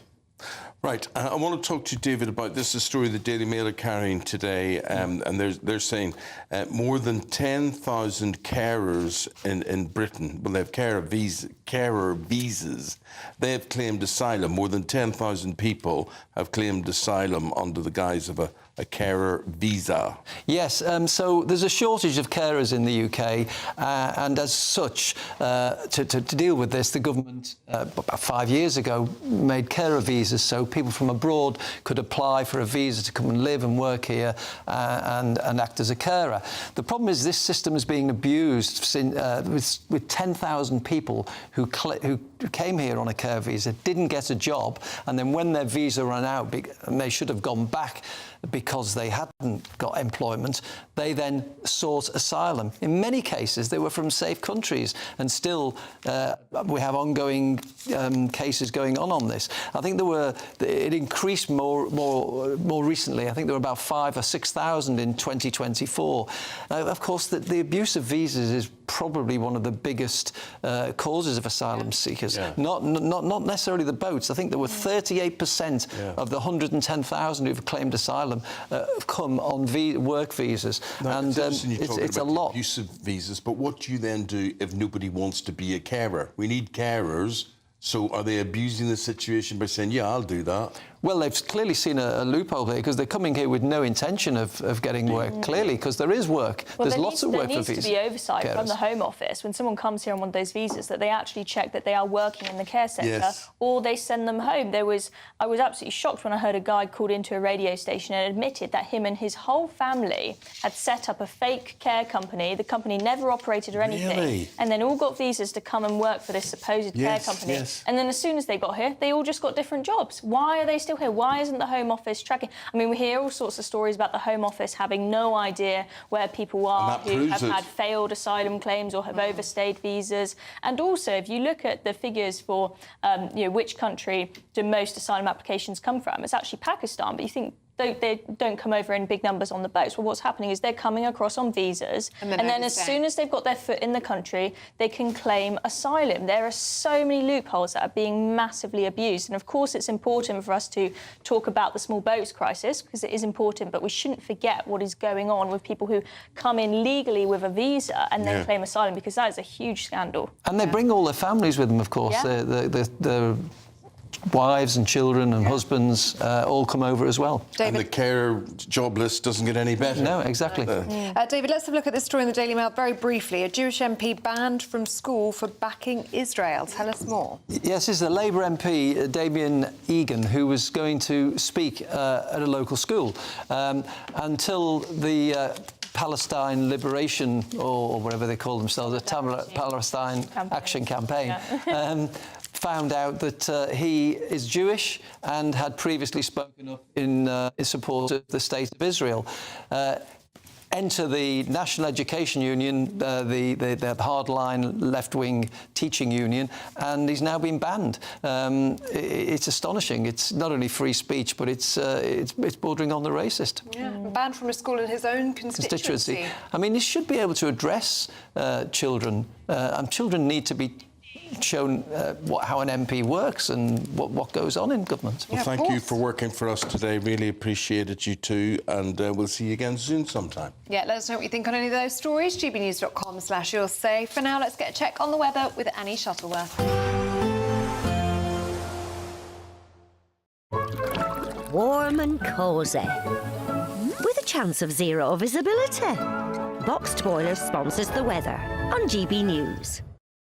Good morning, welcome to your latest GB News weather update brought to you from the Met Office. It's going to be a pretty cloudy day today. Outbreaks of rain for most of us, particularly for central and southern areas. But it will be another pretty mild start out there. Lots of cloud around, a bit chilly just to the far north of Scotland. We could see some showers falling as snow over the highest ground here. But further south, you'll see two bands of rain bringing a risk of outbreaks of quite heavy rain into this afternoon. The rain becomes more focused into parts of Wales, the Midlands, the southeast this afternoon. To the north and west of that, it will become a little bit drier across parts of Northern Ireland. Some sunshine just to end the day, but it will be a slightly fresher end to the day here. Now the rain continues to sink south and eastwards through this evening, and that means skies become clearer for more northern areas. Still a risk of a few snow showers here and there, just across the Highlands in particular. More eastern areas of Scotland seeing a chilly end to the day, but plenty of clear skies. Northern Ireland as well, plenty of clear skies. There's a risk of ice as we head into this evening on any wet surfaces, particularly across the north.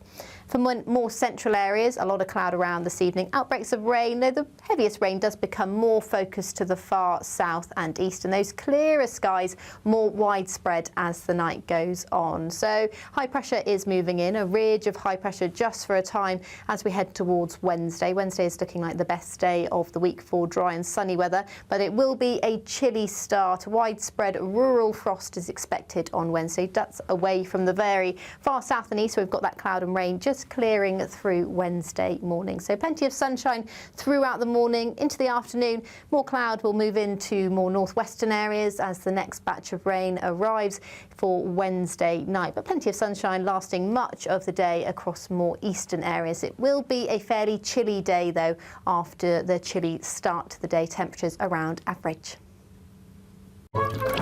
Warm and cosy, with a chance of zero visibility. Boxed Boilers sponsors the weather on GB News. Thank you to our global community for watching and listening to GB News. We're not only the #1 news channel in Britain, we're chosen by you around the world. Good morning. This is the latest AI travel news from gbnews.com. On the M74 southbound after Junction 3, an earlier crash is still causing delays. The A483 is affected both ways between Llandewi and Dolford due to works. On the A69 westbound between the A6085 and the A68 near Corbridge, a collision has led to lane closures and around 15 minutes of hold-ups. On the M62 westbound between Junction 22 and Junction 21, one lane remains closed. And on the trains, Great Western Railway has rail replacement buses between Liskeard and Loo, with no trains between Parr and Newquay, while London Overground is disrupted between West Croydon, Crystal Palace and Sydenham. For more travel news, go to gbnews.com. There's just 3 weeks left to grab your chance to win our biggest cash prize to date. An incredible £85,000 in tax-free cash could be yours. Cash to make 2026 the year of yes. That's yes to holidays, yes to treats, yes to making all of those dreams come true this year. Just make sure you don't miss out. For another chance to win £85,000 cash, text cash to 63225. One entry costs £2.50 plus one standard network rate message. Or text bonus to 63225. 5 entries cost £5 plus one standard network rate message. Go to gbnews.com/win. Entries start at £2.50. Call 0903 686 3232. Calls cost £2.50 plus your network access charge. Or post your name and number to GB18 PO Box 8690 Derby DE1 9TT. UK only. Entrance must be 18 or over. Lines close at 4 p.m. on the 30th of January. Please check the closing time if listening or watching on demand. Good luck. Westminster's full of talk, but out here, it's the real world. Am I allowed to talk then? No, that's it. This is where it matters, real people and real lives. That's what politics is all about. In fact, has Trump made a good start? No. Straight answers, no spin, and just a couple of pints. How many fingers have I got up? About 10. So join me for Lee Anderson's Real World every Friday at 7 p.m. only on GB News. The People's Channel, Britain's news channel. You want to know what's really going on in the corridors of power? Labour don't know what to do with you half the time, and that makes you quite lethal in the chamber. Get behind the headlines with Chopper's Political Podcast. Join me, Christopher Hope, as I sit down with the great and the good of British politics. We'll see where this ruling takes us. These are the stories shaping our nation. Chopper's Political Podcast, available now on all platforms. Listen in and stay ahead.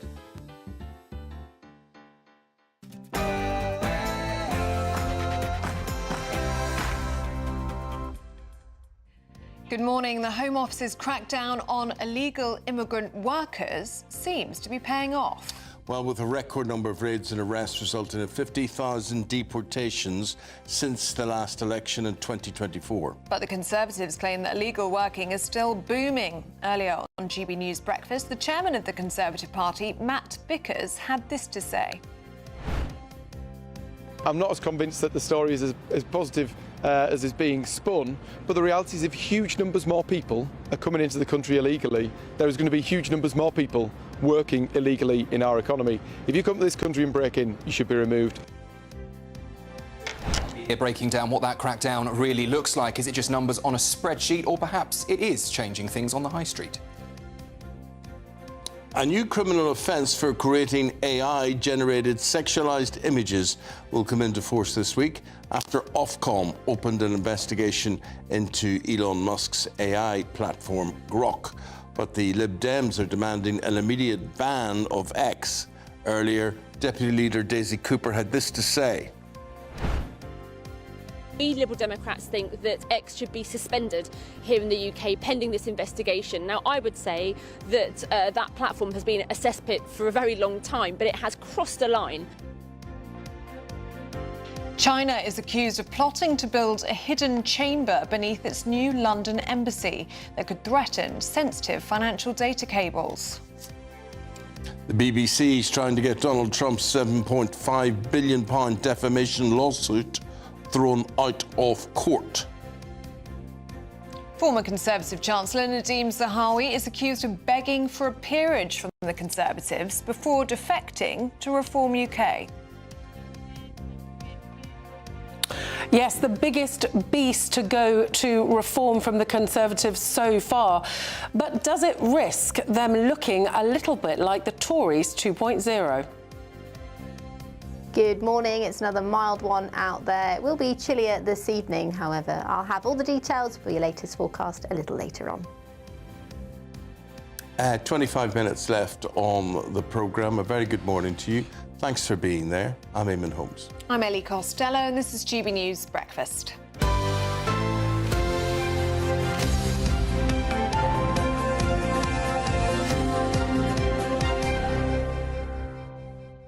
Lots of you getting in touch this morning on all of the stories that we are talking about. Terry says the only critical infrastructure that we should be installing should be US or European made, and then it needs to be controlled by us.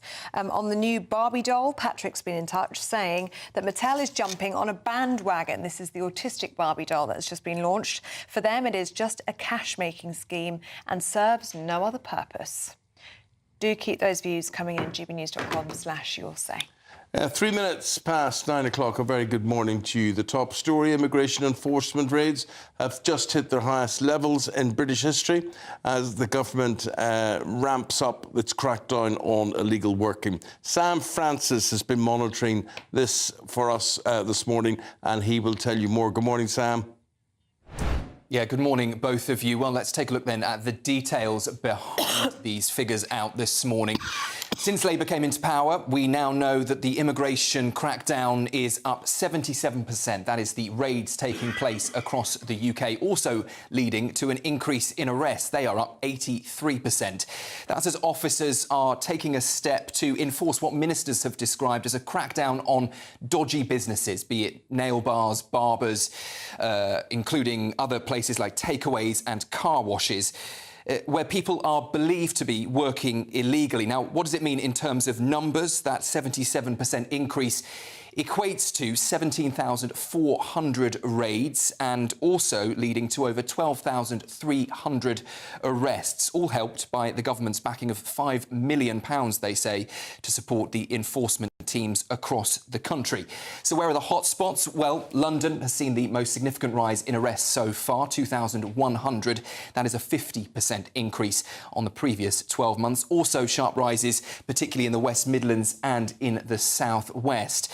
Now, the Home Secretary, Shabana Mahmood, has released this statement since those details came out overnight. She says there is no place for illegal working in our communities, adding that we have surged, she says, enforcement to the highest level in British history, and concludes that there is nowhere for migrants to now hide. Now, this all sits alongside a push to tighten right-to-work laws, to bring in digital ID for workers, and to also attempt to prevent illegal gangs from bringing people across the channel by advertising these illegal working opportunities. Eamonn, Ellie. OK, Sam, thank you very much indeed. Well, let's speak to the government now at 9:05. And joining us now is Minister of State at the Home Office, Alex Norris. Very good morning to you, Mr Norris. And can I start by asking you about this Chinese super embassy? Hugely concerning, an extraordinary splash on the Daily Telegraph this morning, revealing secret rooms just 1 metre away from these sensitive fibre optic cables that are carrying financial information and data to and from the City of London. And despite all of this, it's expected that the Prime Minister is going to approve Beijing's plans. You don't need to be an intelligence expert to see that this is a clear risk to national security. How could the government possibly approve of this? Morning, Ellie. Thanks for having me. This is a quasi-judicial process. The process is not finished yet. It ends with the Secretary of State for Housing and Planning, Steve Reed, will make a final determination based on all the information, based on the plans, based on information submitted by many parties, including ourselves in the Home Office, based on local representations, based on the facts. And we need to let him have the space to make that judgment, which he'll make when he's able to. Can I ask you about the Iranian regime? We've got reports coming out of Iran, obviously very difficult with the internet shut down there, that at least 648 protesters have been killed in the past 16 days. What is the government doing to sanction the Iranian regime for what it's doing to its own people? Well, we already have sanctioned 550 people with connection to the IRGC. We're very clear. We want to see an end to the violence. We want to see people's human rights upheld. We are very concerned, as you would imagine, with supporting and protecting British citizens in Iran. These are all points that the Foreign Secretary has made with her Iranian counterpart yesterday, and we will keep pushing because it's important that Britain plays its role on the global stage on this issue. Time to prescribe the Islamic Revolutionary Guard as a terrorist group. Yvette Cooper promised that you'd do it in opposition. So we, as I say, have made the sanctions that we've made. Similarly, we've put Iran on the enhanced tier of the foreign interference scheme as well. There is a gap in the law that we inherited from our predecessors that means that we can't currently prescribe state actors in the way that you suggest. We are changing that, and that would give us the space. I mean, I can't give a running commentary on who may or may not be prescribed because there's publicly available information, as you'd expect, but also in matters of national security which might not be publicly available. But nevertheless, we're changing the prescription regime to make sure that state actors are covered. But would you be in a position, Alex, to, for instance, seize the assets of regime members who are moving their money, if not themselves, into the UK?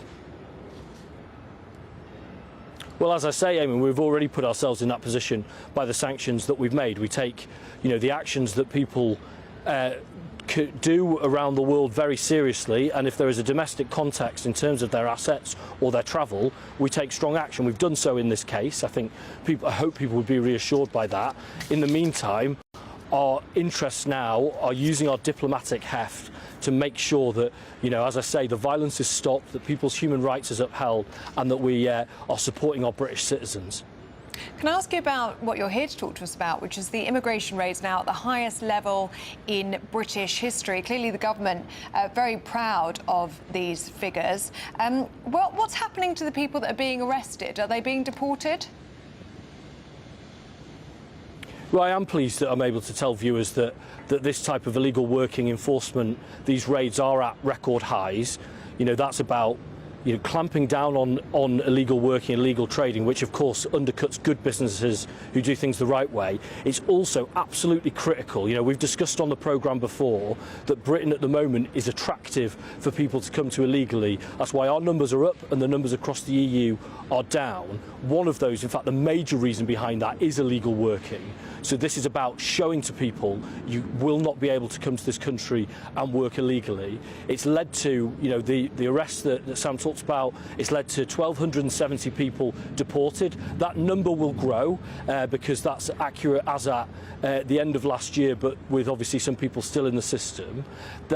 There are some people we can't remove because of the nature of the country that they go back to. But you will also have heard me, and viewers will have heard me say before, we want to change our approach in this country to make it easier to remove people.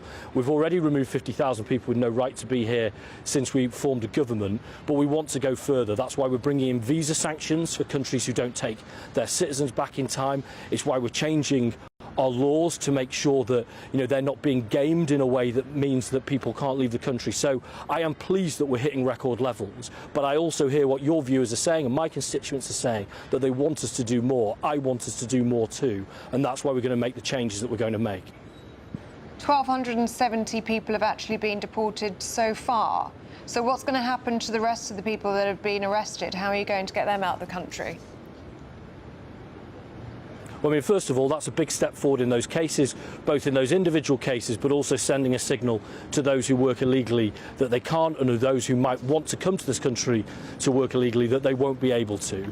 For the rest, there will be others that we will be deporting through this process. Similarly, there are other tools we can use. We've confiscated a lot of money through the proceeds of these crimes. We've got enhanced immigration bail for those who break the law too. So, people who are committing this crime are facing sanctions, and crucially, so are the businesses that are employing them. And in December, an individual in Surrey who was running a care home based off illegal labour, he is now doing 2.5 years in prison. So, for those, I'm sure GB News viewers watching wouldn't be running businesses using illegal trade. Those are the businesses we want to support.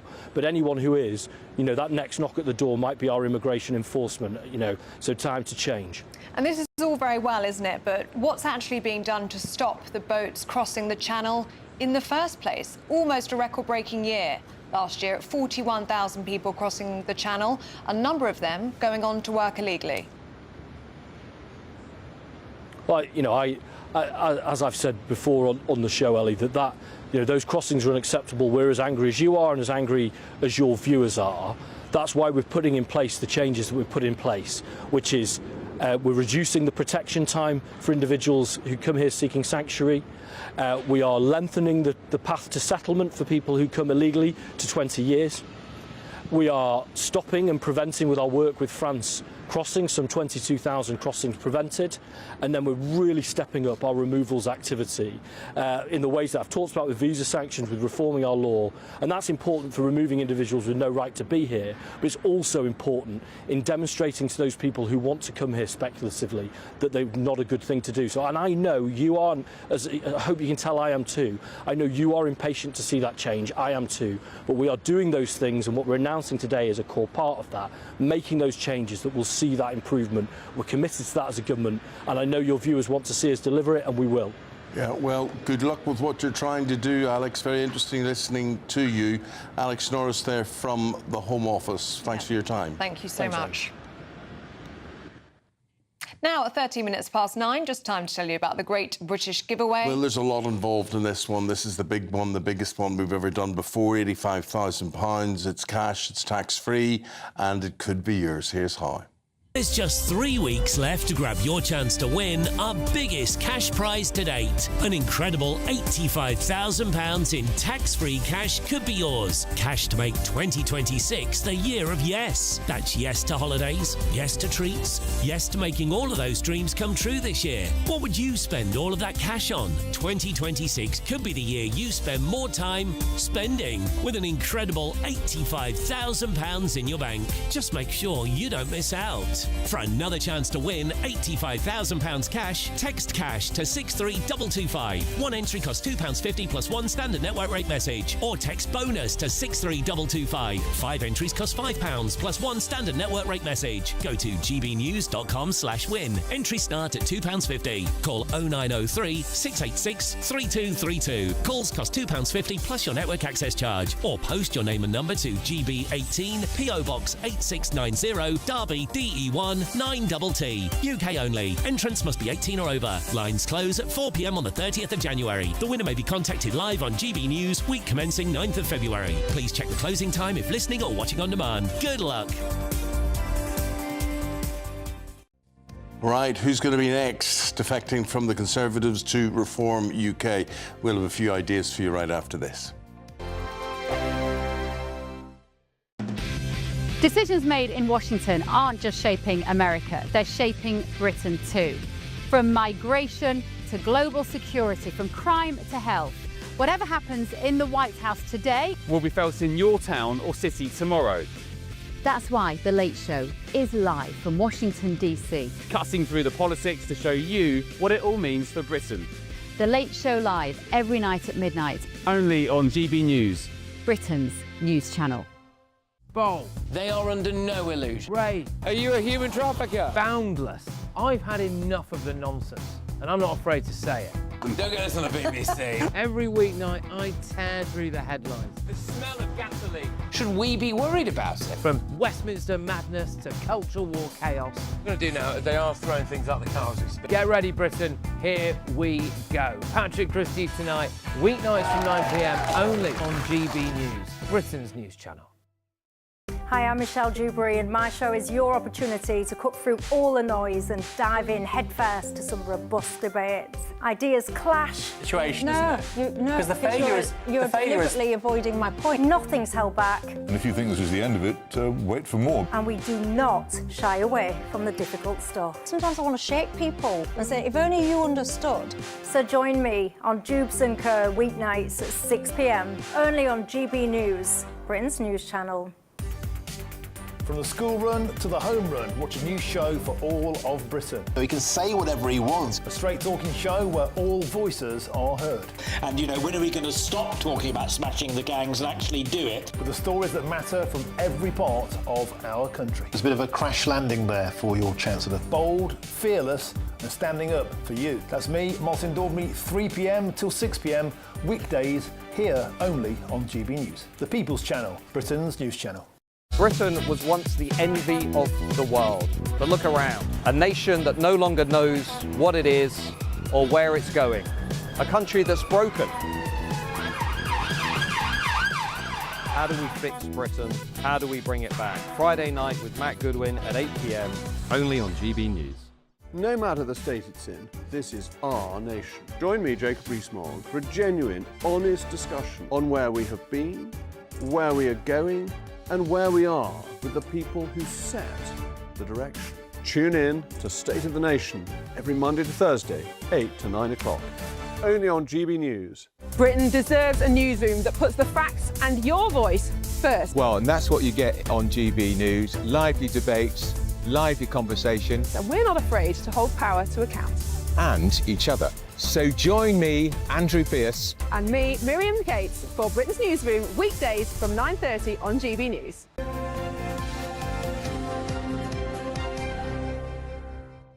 Tory heavyweight Nadeem Zahawi is defected to Reform, and yesterday it was GB News' chief political correspondent Catherine Forster who made that press conference with this question. Catherine Forster, GB News. Nadeem Zahawi, a few years ago you tweeted, "I'm not British-born, Mr. Nigel Farage. I am as British as you are. Your comments are offensive and racist. I would be frightened to live in a country run by you. Why the change of heart? And this was 2015. If I thought this man sitting next to me was in any way had an issue with people of my colour or my background who have come to this country, who have integrated, assimilated, proud of this country, worked hard for this country, paid millions of pounds in taxes in this country, invested in the country, I wouldn't be sitting next to him. And I think he wouldn't be sitting next to me either. What do you make of it, Catherine? Well, that tweet was deleted literally a couple of minutes after one of our digital team sent it to us. But luckily, I had taken a screenshot. Clearly, Nadine Zahawi has been on a journey. Fair enough. He is a big Conservative beast. Reform are very happy to get him. However, they've got about 20 former Tories now. I think there is a real risk of them being tagged as sort of Tories 2.0. And of course, people want an alternative to the Conservatives, and that's largely why Labour got such a huge majority. Also, the Tories now saying, well, he was trying to get a peerage from us. They couldn't give that to him because, of course, he was sacked because he underpaid his tax by £5 million. So they're saying, well, this is what's happened. Basically, he tried to get a peerage and we wouldn't give him one, so he's gone to Reform. Nadine Zahawi said yesterday that the Tory leadership had approached him asking for advice in, you know, how to gain ground and so on. He doesn't dispute that peerages were mentioned, but he would dispute the way that the Tories are framing it. But yes, I think it shows the direction of travel that Reform think that they've got the wind in their sails. But actually, the Tories' fortunes are beginning to improve. Kemi Badenoch has got much better, and the polls are beginning to shift. The Tories are beginning to go up, and Reform, who've been leading for months and months and months, one poll today, only one poll, of course, suggests they have dipped just slightly. OK, Catherine. Also, we're hearing rumours of a defection from the Labour Party. Do we have any idea of who that could be, or will we find out in due course? Well, Reform are saying that we'll find that out imminently. But I have to say, when I turned up at that press conference yesterday, myself and no other journalist had a clue what was coming. They had managed to keep that very, very quiet for obvious reasons. All right, Catherine, thank you very much. Well, we've got Britain's Newsroom coming up in about 10 minutes' time. I hope you can join Andrew and Miriam for that. Here's a preview of what they will be talking about. Good morning. Morning. Good morning. Well, we've got the latest on immigration enforcement. Lots of illegal workers crackdown, but still a tiny proportion of those who are thought to be in the country illegally. So is it really a deterrent? Yeah, and a big debate on homeschooling. Would you school your child at home? Could you be bothered?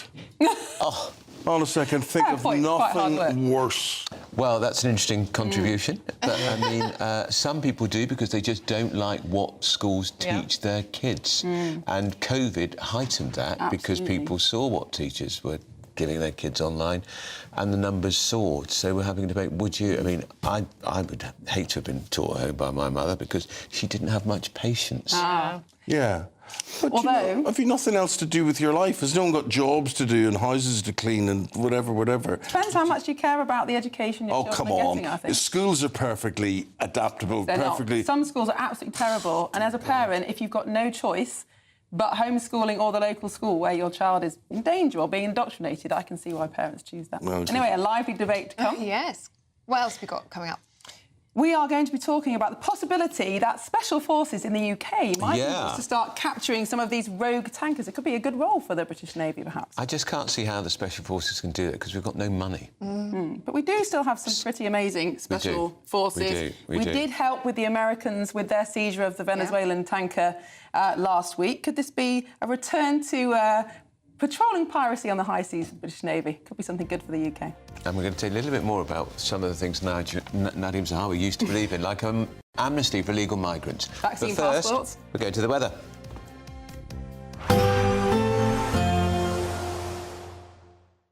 Expect warm spells with the odd rude interruption. Box Boilers sponsors the weather on GB News. Good morning, welcome to your latest GB News weather update brought to you from the Met Office. It's going to be a pretty cloudy day today. Outbreaks of rain for most of us, particularly for central and southern areas. But it will be another pretty mild start out there. Lots of cloud around, a bit chilly just to the far north of Scotland. We could see some showers falling as snow over the highest ground here. But further south, you'll see 2 bands of rain, bringing a risk of outbreaks of quite heavy rain into this afternoon. The rain becomes more focused into parts of Wales, the Midlands, the South East this afternoon. To the north and west of that, it will become a little bit drier across parts of Northern Ireland. Some sunshine just to end the day, but it will be a slightly fresher end to the day here. Now the rain continues to sink south and eastwards through this evening, and that means